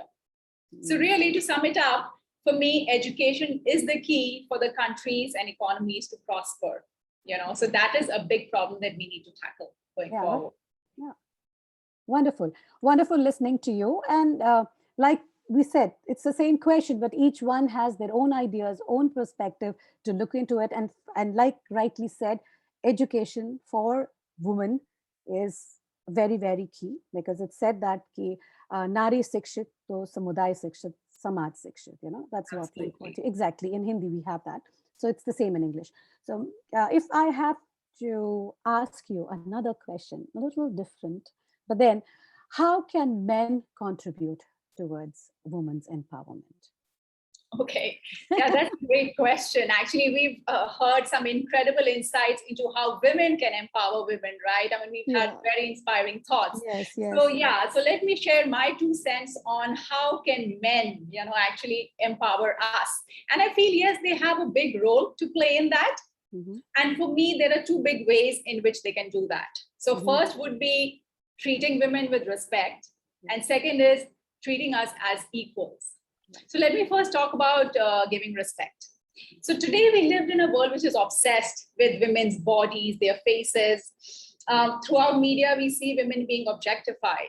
I mean, to an extent that we will see a woman in an advertisement that sells men's briefs. I mean, what is the need for that? So what we want really is that men need to look beyond our superficial self and really look at the qualities that we bring to the table. So when men meet women, they should not just tell us, how beautiful we are, or, how great that dress looks on us. Come on, we already know that. What we want is for them to compliment and to acknowledge us for our personality, for our talent, for our skills, or for the impact that we made in the world. I mean, that is how they can empower us and they can make us feel respect. So really, there needs to be a change in the mindset, which right now mostly focuses on beauty and fashion, and move towards recognizing a woman's innate strengths and qualities. Right. And then bringing me to the second point about us being treated as equals. Now, I am like a lot of other women here in this panel, they've been lucky to never really encounter any gender bias. Even I am very fortunate to be surrounded by men in my family and at my workplace who respect me and treat me very fairly. But however, that is not really a norm worldwide. There's an interesting piece of research that tells us that women get paid 80 cents to $1 versus a man. Now, let me explain what that means. It means that for a woman having the same skill set, doing the same amount of hard work and doing the same job would get paid 80% of what a man gets paid. Now that's unfair. Now this is mostly prevalent in certain professions and also in the corporate world, or actually surprisingly, even in the sporting field. I mean, I'll just share an example here, which I was reading a few days back, that American women's soccer team, they filed a lawsuit against the American Soccer Federation, right? And they demanded for equal pay as the men players. Now, they fought this case for 6 years. And after fighting for 6 years, just recently, about 10 days back, they won this lawsuit. And now finally, they will get paid the same amount as the men players. So you see, I mean, how much do we really have to fight to get an equal place, you know, in this world? So yeah, so men can definitely do their bit by treating us as equals. So some practical ways on how men can empower us is, for example, if they're employers, what can they do? They can ensure that the workplace is, the workplace is conducive and the working conditions are very convenient for women. So more and more women can join the workforce. Right. Here again, I want to just share an example of a garment manufacturing unit called Pete Ungaran, which is based in Samarang. Now there, the workforce is primarily women. It's like 80% women workforce there. So there they have this special room where the women, like the young moms, can go and pump the breast milk. They've got refrigerators where they can put the milk bottles. Then they have a special courier service that would deliver the milk bottles from the factory to those women's houses. So the women working there are relaxed and carefree that their children are taken well care of. So I feel, I mean, that's a great initiative, right? Yeah. I mean, this will really encourage more and more women to join the workforce. And in fact, because incidentally, my husband works there. So that's how I know about this. And he was telling me that, they've had women working for generations. So it's like the moms work there and then they encourage their daughters to come and join that. So, I mean, that really says something, for that organization. So another way in which men can empower us as family members, so as fathers, as brothers, as husbands, they need to give us freedom of choice. So they need to allow us to make choices about the career path that we want to follow, or the way we want to express ourselves. Right. When do we want to get married? Whether we want to get married or not? To whom do we want to get married? So they need to allow us to take charge of our life decisions. Right. And most importantly, after having given us, the freedom to choose, they need to support us. That's important. So they need to support us and they need to have our back. Very good. So if these changes take place, I'm pretty sure there will be a big change in the way the society treats women. Wonderful. So again, at the end, I've heard very beautiful quotes by, some of the women here. And again, even I want to share a quote that really resonates with me. It's an anonymous quote. So it says, "Men of quality respect women's equality." Wow, that's nice. Right. So that's good. So that was amazing. You had statistics in mind. You quoted a few examples of the lady soccer team and Ungaran garments. And yes, I was also in Samarang, so I can relate to that. So it's wonderful that your husband is doing such amazing initiative. So very good. Thank you so much for sharing your thoughts. And see, it's a totally different thought you have shared. Very nice. Thank you once again, Anjali, for taking your time out and being on this platform. And moving on, we will, like Anjali was just talking about her beauty and how women, were related, even the undergarments were sold with a beautiful woman down there. Now, the next speaker says beauty is eternal. And in her words, women are like butterflies who can't see their own beautiful wing. Like women are compared for their beauty worldwide, but none understand that beauty denotes every woman differently. And she is none other than UdithaThadani. Welcome, Udita. Thank you so much, Saraswati. And before you start with your question bank on me, Yes. let me ask you, how did you effortlessly structurize this beautiful forum? I mean, you have mental stimulators like Mrs. Poonam, Hassena, Mrs. Meenu. I mean, I'm spellbound hearing all of them out, really. I mean, each of them has so much of intensity in what they put up, and it certainly leaves a message for all of us. Yes. So you're doing a great job. Thank you. And I have my own supporters. I have my, there's an aura which is created. I think when this International Women's Day comes up, there is something which is there in the air, my friends support, and it just comes and it just gets organized. So I think it's all lovely people like you people coming along and sharing your thoughts. What more can this platform need, So it's just I mean, you are different, definitely. We all are women in our own fields. We are doing brilliant, but yeah, for you to think about gathering all those energies together, it's calls for applaud. Thank you, thank you, thank you so much, Udita. Would you like to say something, or shall I introduce you? You can go ahead. Okay, fine. She pursued, UdithaThadani pursued her master's in mass communication and journalism, but somewhere lay deep hidden the girl for whom beauty and glamour were always mesmerizing. And you can see her, how she is. Her beauty is just radiating. So she did her master's in cosmetology and naturopath. Now she is a proud owner of a beauty salon in Jakarta. Let's hear it from Udita. Okay, so yes, thank you once again for being on my show, Udita, and let your beauty radiate through the whole International Women's Day platform. Yeah. So, okay, let me ask you the first question, which I intend to ask you is, how do you define beauty in today's world? And after you say that, I want, because you are on the show and I want you to share some beauty tips with it, like what you did last year. Yeah. So definitely. How do you define beauty in today's world? We'll end for sure with a lot of tips. And how do I define beauty? Everybody is individually beauty oriented. Everybody is carrying that inner essence of beauty. With people like us around, we just have to nurture and enhance it with the topical applications and a bit of encouragement that they have to look physically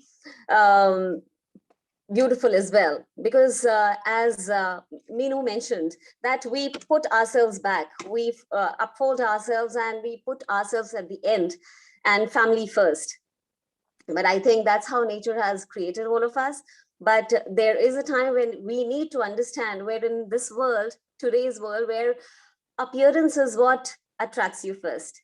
So before speaking to you, nobody reads your mind. So it's your physical appearance, which also needs to be attended. And that's only you who can do it. And we are here just to assist that you look beautiful, you feel confident. And how you feel, it's vice versa. How you feel is how you look as well. Okay. So yeah, that's the beauty. That's your perspective as a beautician, what you mean in what beauty is in today's world. Like rightly said, sometimes, Udita, I can very well relate to you that any YouTube thumbnail, you have a beautiful woman that has more views than having a very ordinary face. I get what you're saying. Absolutely. Absolutely. Yes.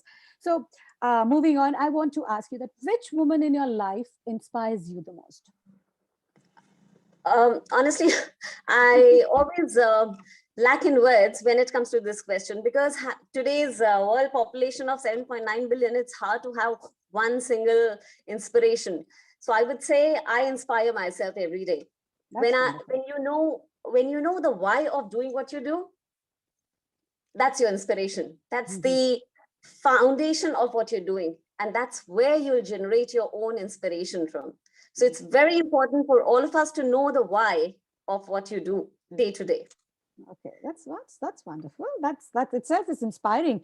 Be your own inspiration, and don't look at yourself what you are today and what you were yesterday. So that's Absolutely. like something very similar to that. That be your own inspiration.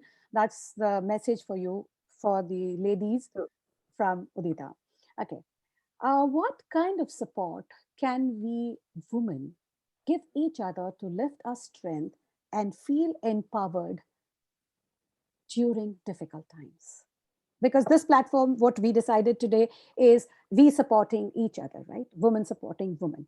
So what kind of support can women give each other to lift our strength and feel empowered during difficult times? Saraswati, here I would break this answer into two small bits. Okay. One is we as women are already supporting each other in many ways. Simplest is a mother supporting the daughter, or taking care of her priorities first is also a support. And a sister looking after another sister, a friend looking after her friend, or finding happiness in somebody else's growth is also a happiness. Letting be of one as an individual and not being or not wanting to be in somebody's skin is also an inspiration. Or how you empower one another. But the other part I would say is it's time for the society internationally to understand, and we all are waiting for men to celebrate this International Women's Day, or we mutually celebrate each other. Because my heart really shrinks into centimeters when we are here today celebrating this pre-Women's Day, and everybody would agree here, somewhere a child, there have been incidents and blogs and stories that come up, a child between 8 to 10 years, as small as that, has been traded. It's traded, she's traded because somebody is in demand, right? And they are sold, they are taken back, their genitals are stitched and they are resold. And the cycle just goes on and on and on.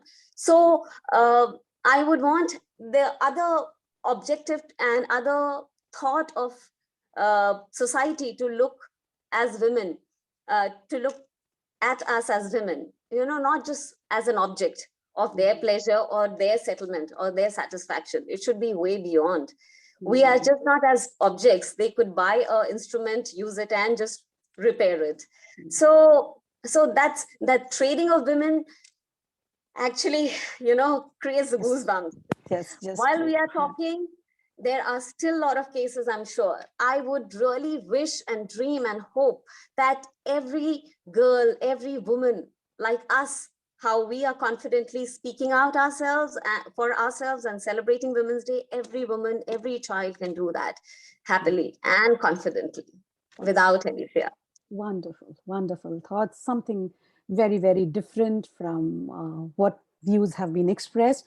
And your heart goes out to those, I mean, as women, our heart also goes out to those who, who are going through this. And like you truly said, we also wish that, every woman, let it be a girl from any part of the world, can celebrate this awesome day with us in the same spirit. And may God bless them and give them such a fortune that every woman or every girl child gets an opportunity to be what they are and speak out confidently. Now waiting for your tips. I won't let you go without your tips now. Okay, so one quick tip, and this is for all skin types, so it's very handy. Hold on. Ladies who are watching us right now, please take your pen and pencil out or whatever you have thing, or you can take a note in the we have a mobile here right now, so you can just jot it down. Yes, Udita, please go ahead. Okay, so a quick thing to have a radiant and glowing skin and with tight pores and ravishing skin always has to be done 3 times a week. And you take a small beetroot, the fresh beet, not the powdered beet. Take a fresh beet piece, blend it with yogurt, and the non-vegetarians can blend it with white of the egg. The vegetarians can blend it with yogurt. Put a little bit of rose water and apply it as a face pack. It would be a dual thing, a face pack and a scrub together. And it doesn't have any side effects, and it is very friendly for all skin types. Wow. And keep glowing, keep smiling with and glow red as a beet. Yes, go red as a beet, like what you're doing right now.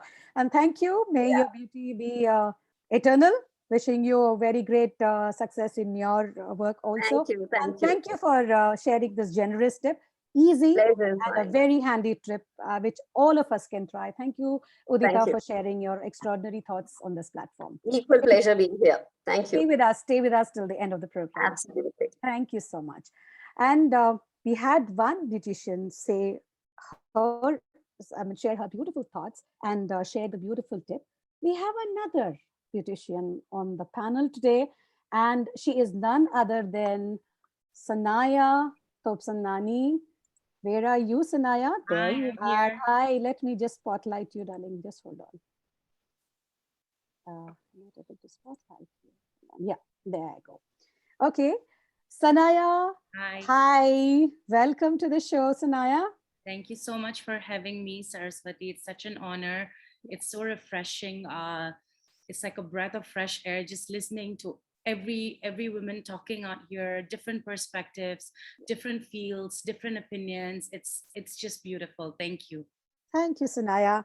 And I would like to tell people on this platform and who are watching us that her calling towards makeup was so strong that even after earning her bachelor's in psychology, she decided to pursue this passion by acquiring professional makeup certification from the best in the industry.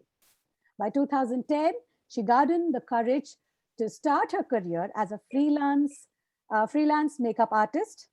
As her skill and confidence grew, she wanted to share her knowledge with others, and hence she started her makeup classes, and she and her sister opened up their first beauty salon specializing in hair coloring treatments and makeup.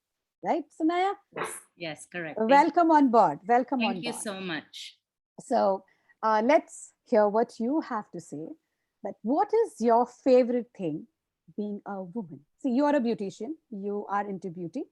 To make women beautiful is part of what you do. But what is the favorite thing you enjoy or being a woman? I think I would have to say strength. I think women are very, very strong beings. I think from the moment we come to this world, we grow up, we go through puberty, and then after that our body goes through, so like we get married, you leave your family and you belong to someone else, you belong to another family. You have to adjust to that, and then your bodies go through so much, so many changes and everything, but at the end of it we come out of it stronger. I think no man's strength can ever compare to that of a woman. That's great. So yeah, wonderful. Very nice thought that we women are unique in our own strength. Yeah.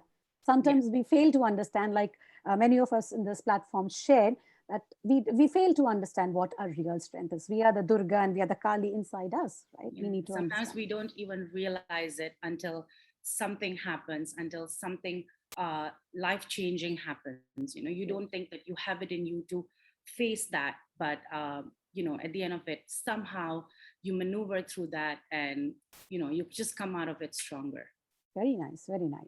So okay, now I can't let you go without you sharing us some tips about a simple beauty care. Share some tips here, or whatever beauty care routine you would like to. Okay, so I think I'll share a beauty tip today, since I think Uditha already shared a beautiful beauty care tip, which is, I think I'm going to try that as well. But I think my most important tip is for women, for their skin and stuff, is double cleansing and moisturizing. Growing up, I used to have my makeup on and sleep with my makeup and barely cleaning my face, or even when I clean, I'll just wash my face. I'm not gonna remove my makeup. And then I grew up I had my all my teenage years, even my adult, I had acne. Like basically, I struggled with a lot of acne, and then as time passed, I learned more about it. And cleansing is so important. Double cleansing is so important. But it's not only double cleansing. I would say that moisturizing is also as important. So double cleansing and moisturizing. A lot of us tend to take it easy. We think, okay, we'll wash our face and done. But your pores, it gets clogged and stuff. You need to double cleanse for that. And as we age, even, when you hit your 30s, you start getting fine lines under your eyes. And that's normal. That's, we all go through that. But you can prevent, you can't prevent it, but you can prolong it. You can delay the process. Yeah. So by moisturizing. So moisturizing is so important. It is not spoken about enough, but it needs to be done day in and day out, no matter what your skin type is. Even if a lot of people mistake this, they say that, no, I have oily skin, I should not moisturize. That is not true. You need to moisturize despite of your skin type. Despite of your skin type, despite of your skin texture, you need to moisturize. So you know how your body needs food, fuel, right? Your skin also needs food. Wow, a lovely comparison of body and moisturizing. Lovely. Thank you, Sanaya, for sharing those lovely tips. So finally getting it to the last question of yours, what's feminism to you? Okay, feminism. When we talk about feminism, I feel it's such a broad topic, right? It taps on so many different things. But when you tap on feminism, you speak about equality. But somehow, to me, in my head, in my opinion, feminism isn't just about gender equality and things like that. I think it's which is something that's been spoken throughout today's talk. It's about supporting and empowering other women out there. I believe that women need to support other women who might need a little push, who might need a little support from each other. So to me, that's what feminism is. It's supporting, empowering, and respecting other women. Wonderfully said. Supporting and empowering the woman is what feminism is to you. Wonderfully put thoughts put across, Sanaya. And thank you for sharing that lovely tips. And I'm sure, like what you said, with age, we do get fine wrinkles. I think many of us on this platform would be who are listening to you will follow what you have said. And the beauty queen of Jakarta, Uditha, said that, simple tips, and your tips is going to be so helpful to them to maintain the skin tone and take care of the skin, what do you call skin routine hygiene? That's what we call it. Fine. One more thing I'd like to add on. I feel like a lot of us need to hear this nowadays, because there's, everyone is dwelling in the same industry. Everyone is dwelling in the same business or similar businesses or whatever. And we know that even it's such a proud thing to say that even younger generation, like really young generation, teenagers, they've started, these young girls, they've started doing something or the other to, what they're passionate about. So I feel like when women succeed, it should always be an inspiration to others, because we become really strong when we support each other. Yes. And that's what, like I truly said, we as on this today's our mission, or our motto is also that women supporting women. Thank you so much, Sanaya, for your thoughts. So much. Thank you very much. Thank you. And to our viewers, we have another 3% to go. And you are listening to all these interesting people, and with such varied ideas, such interesting and such emotion coming out. So we have heard from the beauty people, like how to take care of your skin and how to take care of your confidence, how to deal with your level of stress, or how to manage it. We have none other than Anamika Kansal, who is a professional management accountant who grew to be a global business leader and now turned into a professional coach. Yes. Hi, Welcome. Hi, thanks Saraswati for having me. Welcome, Anamika. Thank you. She calls herself an empathetic and collaborative leader who has effective communication skills. Yes. Her mission as a coach is to empower her coaches to reach pinnacle in every aspects of their lives. She says, I'm someone who can stand for ethics, fairness, equity, and transparency. I believe in woman empowerment, as I believe a society can grow only when its woman can grow. So welcome, Anamika. And we are very, very honored to have you on the show. And thank you. So let's hit, with you a few and know what your thoughts and your aspirations are. Yeah, sure. I mean, a lot of lovely women have said a lot of things. So I would not be repetitive. I'll try not to be repetitive. Yeah, sure. So how can a woman be powerful without alienating people or upsetting them? You have worked as, you have been in the corporate world. You have done some amazing job. You've worked with, with men in all your field.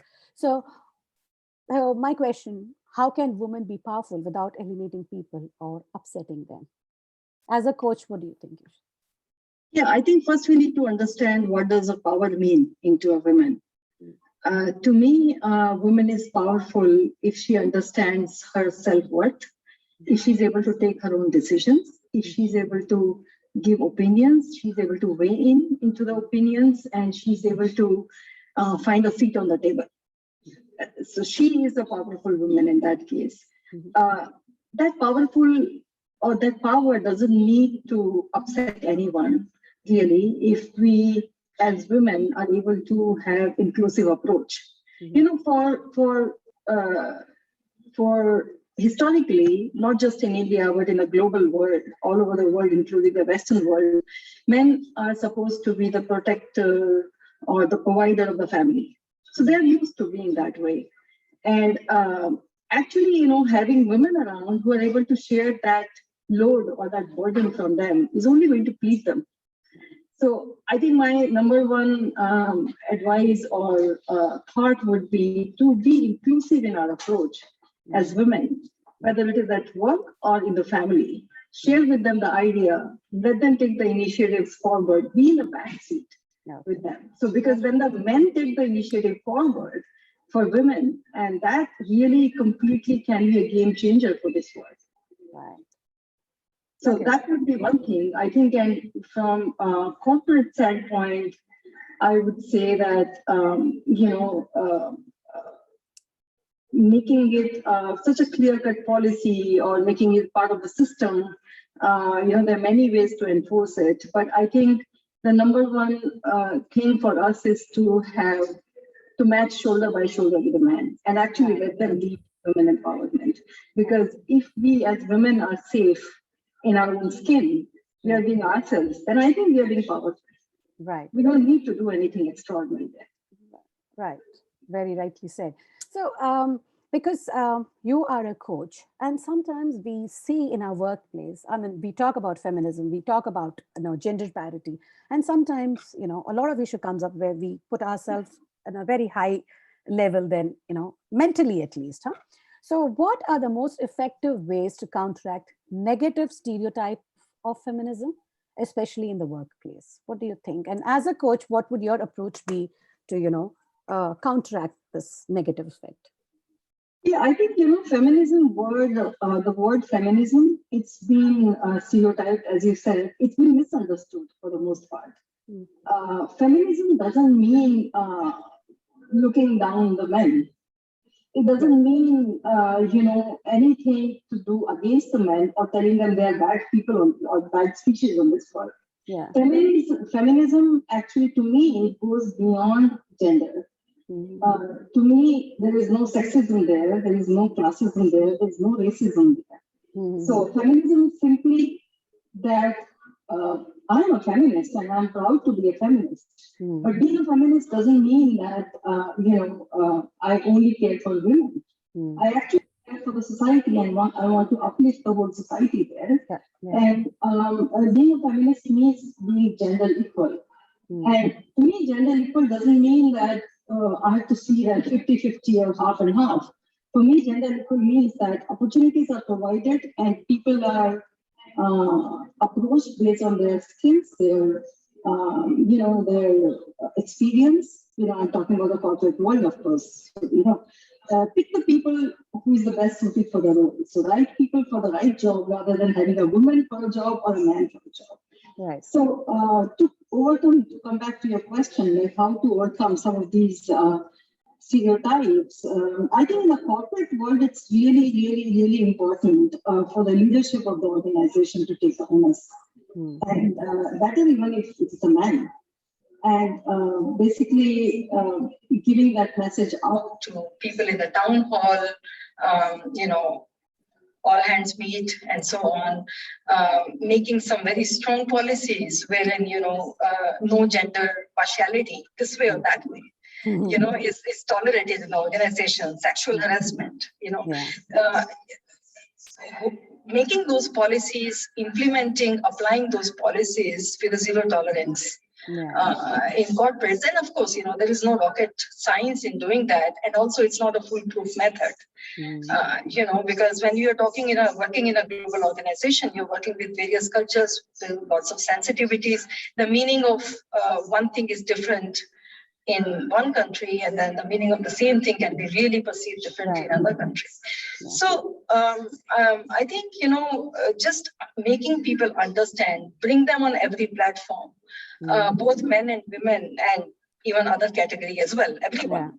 So not really thinking about why should we only think about men and women. We think about all the categories of human species that are on Earth. Right. So I would just say that, the leaders in the organization have to take that onus. The men of the family have to take that onus on them to bring all the women together and to really give them equal opportunity. And, give them opportunity and they're going to grab and run away with it. Right. Okay. Moving on to the, we have some more time to catch up. So what, briefly and quickly, if you can tell us, what kind of support can we give each other to lift our strength and getting us moving through the difficult times? We had had this question earlier also. So what's your view as a coach? Briefly and quickly, just sum it up for us. Yeah, well, as a coach, to be honest, Saraswati, and I'm sharing it and being vulnerable on this platform. When I was training to become a coach, I thought I would be a women empowerment coach. I would be a coach only for women. I really thought so. And I'm being very honest here. But then I told to myself, come on, man, I'm a coach. How can I be a partial to the gender? I mean, I'm like coach for every human being here, right? As long as they need me. Yeah. So I think, as a coach, I would say that the kind of support we give to each and every person, to me, I won't give a support to someone thinking that so-and-so is a woman or so-and-so is a man. I'm a very, very gender neutral person from that point of view. But if I totally acknowledge, and I'm totally not in a fancy world to think that we are in a very good place, as women, because at the end of the day, I'm a woman. Right. And I stand for my femininity and I stand for everything that I bring on this planet, being a woman. So I think I would say if women could support women more, that's the best in the corporate world, at least, even in the families, daughter-in-law supporting mother-in-law and mother-in-law supporting daughter-in-law and daughter-in-law supporting sister-in-law and so on. I think we'll be in a much better place in this earth.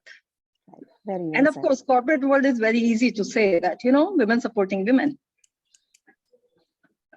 It's much easier to do it in a corporate than to do it in a social and a cultural aspect. So it remains a challenge, and yes, we have to overcome it and we have to support each other at all times. Yeah. And it's not going to be easy. We all know that it's not going to be easy, but yes, we will conquer it someday and call, yay, we have done this. Yeah. Okay. Thank you so much, Anamika, for taking time out and sharing your thoughts with us. So moving on. And you know what, ladies, we go through so much of stress and so much of, problems in our life, and so much of negativity comes into our heart. We try to stay positive, but most of the time our mind is set in such a way that we deviate from positivity and indulge into negativity. At that moment, it is so important for us to calm down and get into some kind of a healing method. So now our next speaker is something very special, who is a self-made miracle energy healer and creator of miracle self-healing methods. She is none other than Tanuja. Tanuja, where are you? Tanuja, there you are. Okay, there you are. So, hi. Welcome, Tanuja. Thank you. Thank you. And let me just finish your introduction, darling. Okay, go ahead. Yeah. She has been working in the energy healing field for past 13 years by using her touch, I'm missing it. Energy healing field for 13 years, handling hundreds of cases suffering from stress, depression, addiction by using her touch and distance healing methods. With years and years of practice, she has tapped into the mystical powers of human mind and developed a psychic gift to tap into the painful pain patterns of people and helping them into not just transforming their health, but also their life. And we are so happy, and I would say rather honored to have you on this platform with us. Tanuja, welcome. So I'm sorry about that little mess I did. And no problem. It's sorry okay. about that. Yes, it's yes. all cool. So hi everyone. Yeah, hi. I literally have no words because I am in awe of everybody. My God, such amazing speakers. I'm so nervous right now. So okay. Now, as all of you know, I am a miracle energy healer, and energy healing is something which is not a very well-known topic. A lot of us don't really know about it. So I would want to give you a little background about my story, how I became a healer. So it all started when I was in my 20s. I was going through a very stressful phase in my life, and the stress started building up into my spine. So I had cervical spondylitis. I had pain in my knees. I could not really climb stairs. It was very difficult. And then with years of ignorance, like we have this mentality, it's okay, ignore. So that kind of mentality, with years of ignorance, it started building up into intestinal tuberculosis. And there was a cyst in my pancreas. So when I consulted the doctor, I did CT scan and medical tests. The doctor told me that I was really close towards going to cancer. So I took my medication immediately for that. 6 months, I took a very intense medication of having 8,000 mg of heavy medicines, injecting it inside my system. But after 6 months, the infection was gone completely, but the pain persisted. My cyst was there. So when I consulted the doctor told me the only option we have is that we remove the cyst, and we need to cut a certain section of the intestine, which is really crumpled, So I was never, ever in favor of going for a surgery, because I feel when you cut open the body once, it will never remain the same. So I was stuck, when medical industry, when medicines cannot help you, what options do you have? So that was a triggering point for me to actually dive deep into self-healing. And I literally spend hours and hours trying to study my body, seeing what foods are actually creating inflammation, what foods are absorbing, what breathing technique is instantly soothing my pain, what is triggering, what kind of lifestyle patterns are actually helping me, what is going the other way, what is diffusing my energy. So I spent a lot of time, a lot of years studying that, understanding the body, learning the ancient healing techniques, understanding about how neuroscience and brain works. And by combining and testing on my own body, I could figure out certain mystical formulas. And if every human being gets a chance to tap into even 5% of these mystical things, you can create a 360-degree transformation in your life, and you can create a lot of health, happiness, abundance easily. So that's my story. Yeah. Oh, that was an amazing story of pain and endurance and coming out of it so very successfully. And today she is she is on with us to share her her experience and her beautiful thoughts in the field of healing towards women. So let me just put my question across to you, Tanuja.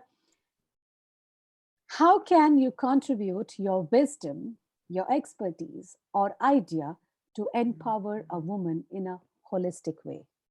Okay. So see, in my 13 years of healing career, I have done a lot of one-on-one sessions with women.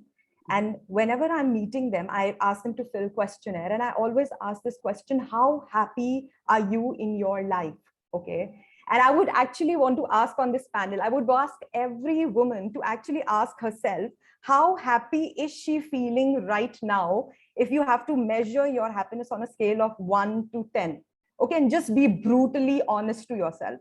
So when I ask this question, to be really, really, really honest, a lot of women, the answers they give are not so good, actually, very disappointing answers, because somewhere deep down, if you see, all of us are somewhere wearing a mask, okay, trying to show we are really happy, contented, but deep down our eyes are empty, the heart is empty, you're not feeling happy. We're really not feeling happy. And like, it could be because of many, many reasons. Okay. It could be for some people, it's because of the conditioning, the expectations which you have from childhood, expectation to be a good daughter, listen to the parents, expectation to be a good, wife, listen to the husband, expectation to be a good daughter-in-law, listen to the in-laws, expectation to be a good mother, listen to the children. So one section of us is suffering from that. And somewhere in the process of constantly listening to all the noise outside, we get so disconnected. We get so separate from ourselves. And this is what I call an identity crisis. So on the outside, we can be very confident and very strong because women are extremely strong characters, but deep down, if we really peel off, like an onion has all the layers, we peel it off and we really scratch it up, we would know that there's a lot of vulnerability, a lot of sadness inside us. And that's why we are not so fulfilled. Okay. So, so what I want to say basically to all the women, first of all, there are two things which each one of us has to remember. Number one, we need to really take care of ourselves. And, sometimes taking care of ourselves is often misunderstood by people as taking care means I need to pamper myself, I need to go shopping, I need to go party, I need to go for a vacation. We really connect our happiness to a lot of outside stimulus, okay? If my son is talking to me nicely, I'm happy. If my husband is taking me somewhere, I'm happy. If I'm buying some stuff, I am happy. We are literally connecting our happiness to so many things, not realizing the biggest fact that happiness does not come from all these external stimulus. Okay, happiness is a very inner business. It's not an external business. All these external things can give you a little trigger, excitement, yeah, hooray, I'm so happy. It can distract you, but it will never give you happiness, because happiness is not supposed to come from any of the external stimulus. It has to first begin from you, from inside you. So one thing which all of us should do is literally sit with ourselves, sit in silence, talk to yourself, peel yourself, observe your being and try to figure out who you actually are as a woman, what you really want as a woman. Try to ask all those questions. It's not an easy process. It takes time, but you literally have to do it. When you do it every single day, you will connect to some side of your being which is so mystical, so divine, and that happiness is so permanent and it is not dependent on any external stimulus. So imagine all of us, if we don't have to be dependent on anything, okay, we are not dependent on our favorite food or going out or dressing up or our children. We are not dependent on our work or success. We are just happy just the way we are without having anything. That's the challenge, It is so easy. Okay, somebody is nice to me. I have been successful. Somebody has given me a gift. I've bought something for myself. That's all easy peasy. The real target is I put you in a room alone by yourself and you need to be happy in your own presence. Can you do that? That's our challenge. And that can happen because I have achieved it. When I was alone, when I was suffering, I was just sitting with myself, crying, being miserable, vulnerable. Why it's happening to me? Imagine a girl in her 20s. If you can't dance, if you can't climb the stairs, how miserable it would be for me. Yeah. Pain can make you so shattered, or pain can be magical. It can inject so much fire inside you, and it can motivate you to create something phenomenal. So somewhere I could tap into those mystical things and, you know, those secrets. And I really want every human being to tap into that, because if you tap little bit also, the life can change to a level that you can't even imagine. So your dependency on external things will reduce to crazy, crazy levels. So that's one thing we need to do. And number two, a lot of women, when I do this coaching sessions and all that, initially they are so excited. Yes, I'm going to take care of myself. I'll do it. I promise, teacher, blah, blah, blah. But then we go like this, and then we go whoosh, gone completely. So one thing we need to remember, you don't have to commit yourself to very big, flashy things. You have to commit yourself to those tiny, small, little promises. So you do those tiny little things consistently, as consistency is what creates magic in your life. So just imagine, you know, how to explain consistency. Imagine there is a container, energy container, a bowl, a reservoir inside us. Every day when you're committing to certain small little actions, you're filling energy in your container. Now, this accumulated energy will help you in fighting your physical, mental, emotional blocks that you're creating on a daily basis.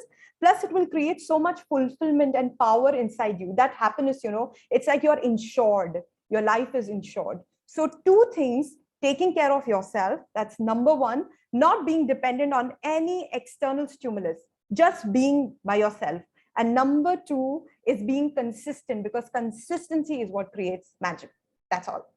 My God, that was a power-packed, message coming across with so much of emotion and so much of passion. And I really felt inspired, and I could connect. Awesome. Thank you so much, Tanuja. And with said so much, what's your message on the International Women's Day? Come on, let's have you quick. Message again, say my life is all about mystical things, miracles, miracles, miracles. I don't operate from what is happening in the world. The uncertainty, the chaos, the drama, the nonsense, the jealousy, the pulling, blah, blah, blah, blah, blah. I don't even want to register those words. For me, it's like originally each one of us is created like a pure seed. We are pure.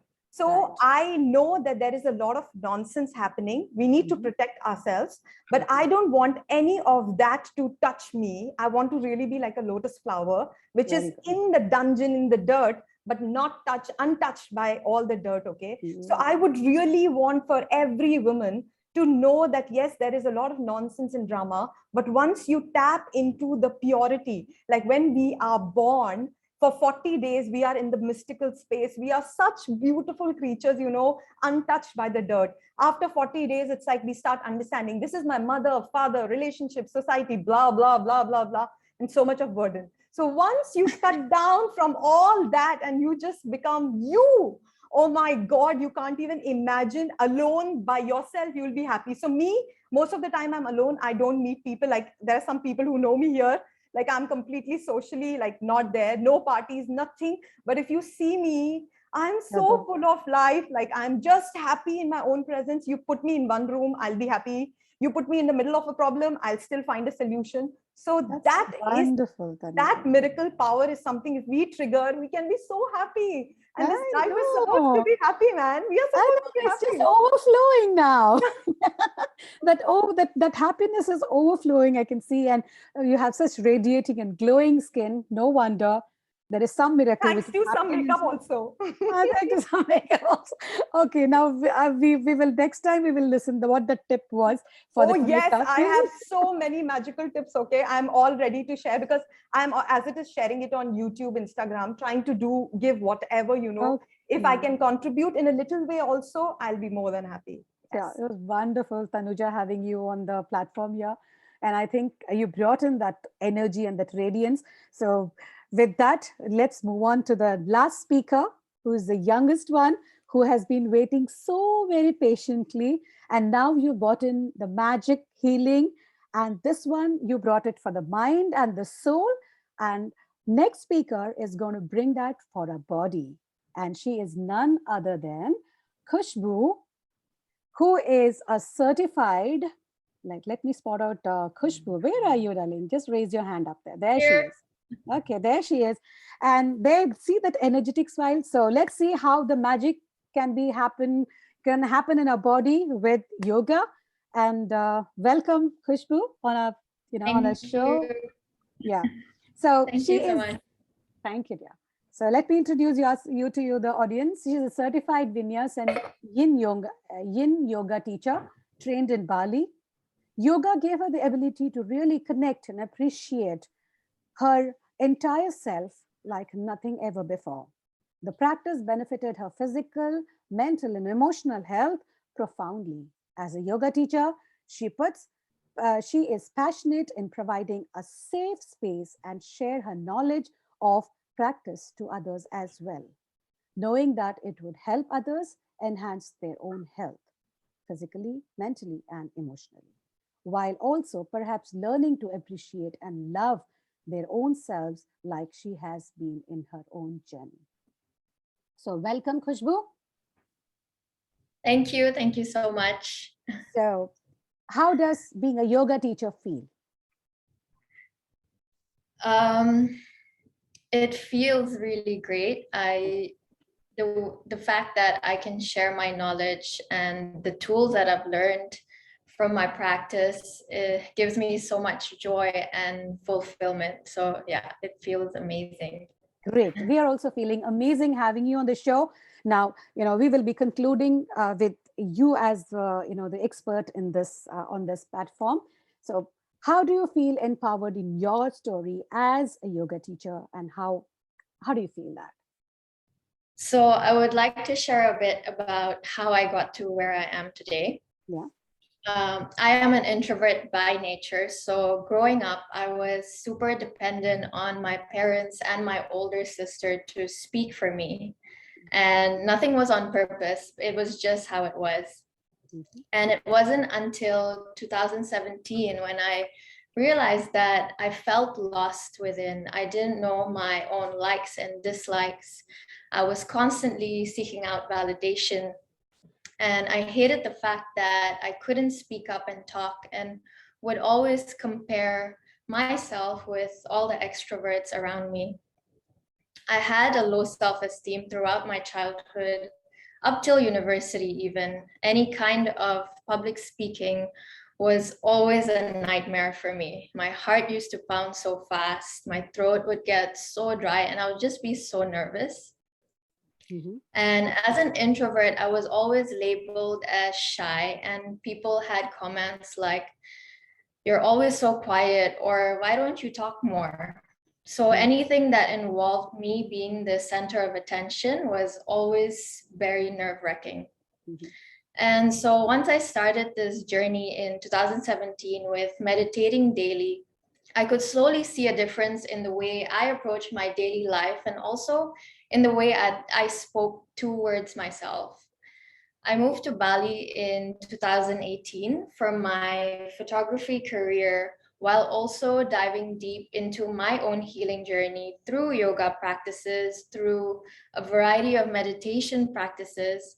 And eventually I decided to take up a yoga teacher training. Yoga, as we all know it, is the union between the mind, body, and soul. But I also believe that yoga is the practice of coming home to yourself, using our body and our breath. When we're home with ourselves, we feel more grounded, we feel more peaceful, and even more self-accepting. We're less likely to constantly worry. We strengthen awareness within our body and our actions. Our body is our first home before any external home. So yoga is a way of enhancing our home to help us approach life with a clearer mind and an open heart. That's great. Fast forward to today, I can confidently say that whenever I step onto the mat to teach, all the nervousness just melts away. Right. Today, I love and appreciate most of myself way more than before. I treat myself with much more kindness. I'm proud to be an introvert, and I have now learned that being an introvert and being shy are two separate things. You can be an introvert and yet be a confident person. Wonderful. Also, I understand myself well enough to know how to recharge my mind and my body through the tools I have learned from my yoga practice. And to be able to share these tools and knowledge to other people, as I said before, gives me so much joy and fulfillment in my journey. Because I truly believe that if I can do it, then so can anyone else. Wonderful. And I know I still have a lot to learn and I'm still growing along the way, but all of these little things that have shifted in the course of 5 years make me feel genuinely empowered in my journey. Very nice. See, this honest talks, this honest reflection of what you were and how yoga helped you to do this, it's so very, very, for the audience or for the listeners or people like us who are listening to you right now, makes us feel that yes, learning is a process and there is no shame or there is nothing wrong in sharing that what you have grown, what you had been, right? So this is so encouraging for us to know that, you know, you were what and how yoga helped you. So my next question will be related to that, Khushboo, as you are a yoga expert. So I just want to know, I had the same question to Tanuja because it was a different practice she was doing. And I'm asking you because you're also into yoga. So how can you contribute your wisdom, expertise, or idea to empower other women on this Women's Day? This is a special question to you as a yoga teacher. Yes, of course. So I would like to share a practice actually that can be done as soon as you wake up in the morning. I believe that how we start our day is so important, especially as women, by showing gratitude and appreciation to ourselves is crucial. So only if we treat ourselves with love and kindness can we then treat our parents, our kids, our spouses with that love and kindness as well. I truly believe also that it starts with ourselves. So just taking 5 to 10 minutes to yourselves first thing in the morning without any coffee, phone, anything external can really change your day and eventually change your life in the long run. So I would like to share 3 movements if you all would like to join me since we've been sitting for quite a while. Okay. We'll start by, we can sit on our chairs first. Okay. So this can be done as soon as you wake up on your bed. So if everyone would like to join me. Yeah, let's see. Just if everybody relax would like your to join. shoulders. Yeah. Try to sit upright. Anyone who would like to join? Yeah, we are joining in. Now, as you breathe in through your nose, open your arms to the side, stretch your arms to the back. As you exhale, hug yourself really tightly. Bring your chin to your chest. Inhale once again, open your arms to the side, lift your chest up. And as you exhale, you can hug yourself tightly. And as you inhale, open your arms and just say, thank you, breath. Thank you, breath.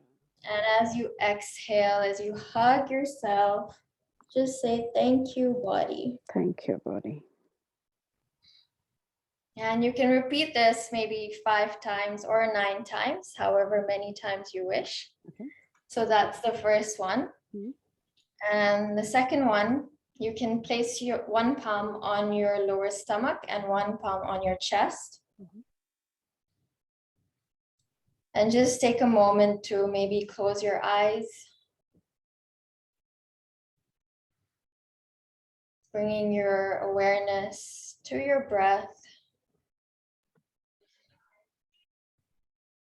And as you breathe in, just say quietly in your mind, I am breathing in.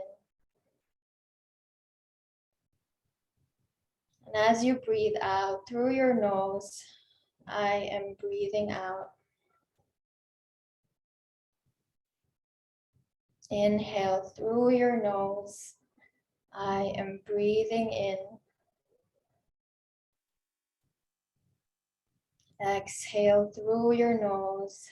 I am breathing out.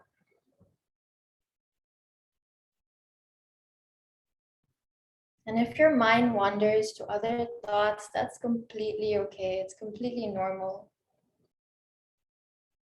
Just keep coming back. Keep bringing your focus back to the statement, I am breathing in as you breathe in. And I am breathing out as you breathe out.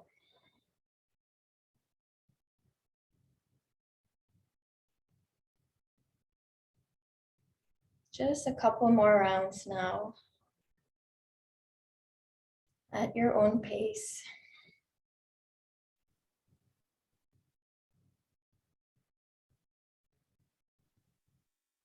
And slowly release the statement. You can release your arms. You can also do this for maybe 9 times. Mm-hmm. You can open your eyes whenever you're ready. Yeah. And for the third one is a standing breathing practice. So if you would like to join me as well, to come standing by your chair. And this breathing technique is called breath of joy. Mm-hmm. So we're going to do 3 inhales through our nose and 1 exhale through our mouth. So it goes like this. So inhale, reach your arms up. Inhale, open to the side. Inhale up. And then as you exhale, bend your knees, throw your arms down and back. Okay. Through your mouth. Okay? Yeah. So the idea of the inhale is to breathe towards your full lung capacity and use your exhale to release any tightness, any tension, any frustration, stress out of your body. Okay, so the inhale, inhale, inhale, exhale. So yeah, beautiful. So that you can do for 9 times as well. Very nice. Feeling good though.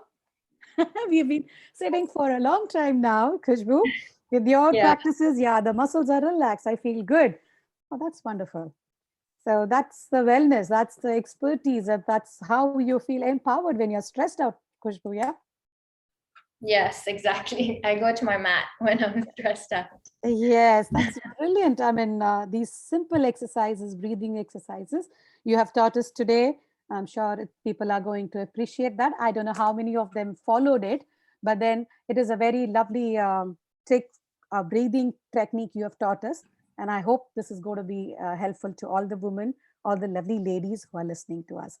Khushboo Harjani, I'm so happy that you joined in, and then, you know, that energy in you through yoga has made me feel fresh. I don't know about others. Others may be telling it's too much of time waiting and the program is not ending. So anyway, thank you, Khushboo, the youngest youngest lady who's joined us and shared her thing. Thank you so much for that amazing and brilliant and extraordinary way of you telling me how yoga helped you, and I'm sure it will help others. Thank you so much, dear. Thank you. So we are almost near the end of the program, and we have Hema Ramesh with us.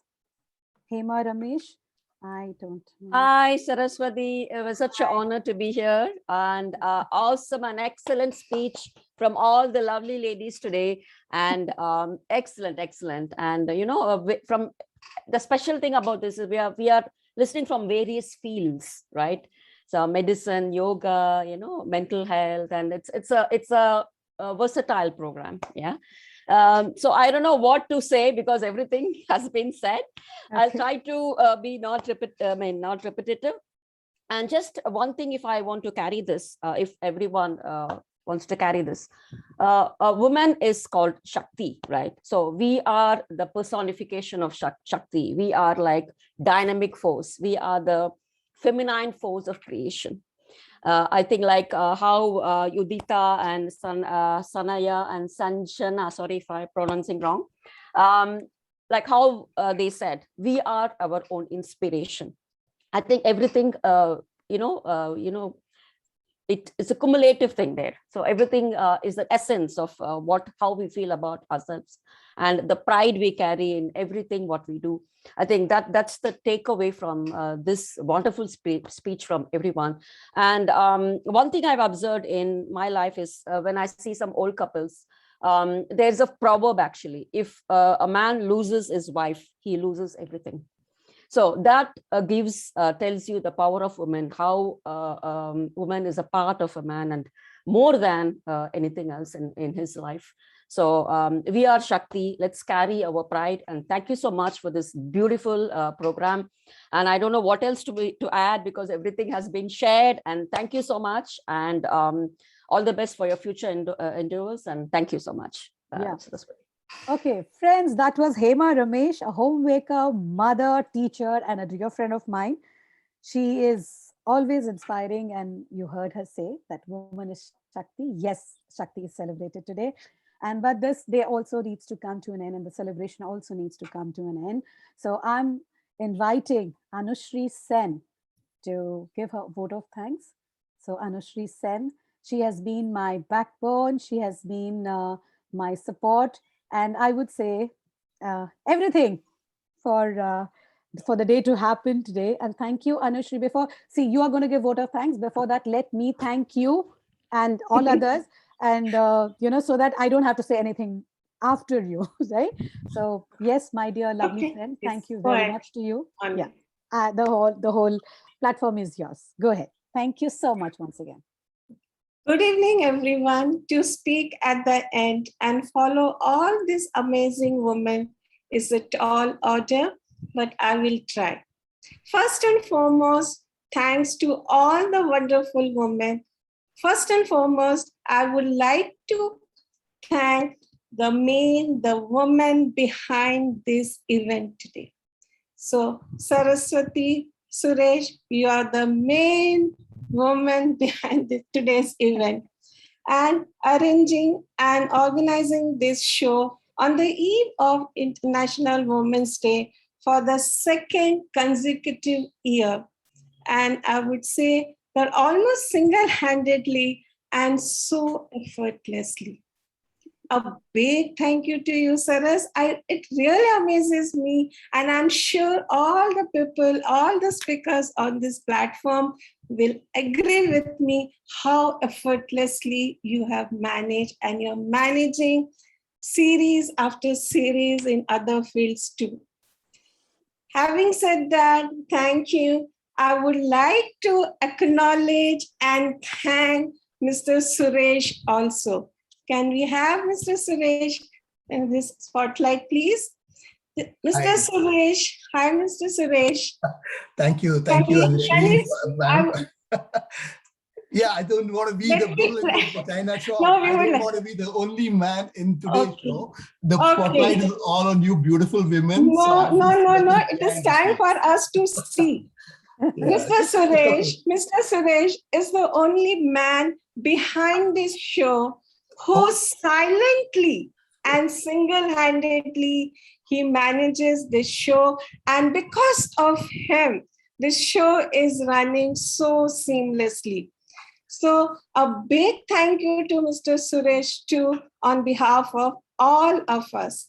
Thank you very much for these kind words, and thank you. Wonderful. It will be nice to see you also right now. And once again, a very big thank you to this powerful and wonderful couple for this today's evening. Because of them, it is happening. Thank you very much. Now, thanks to all the wonderful women who graced today's occasion with their presence and wisdom.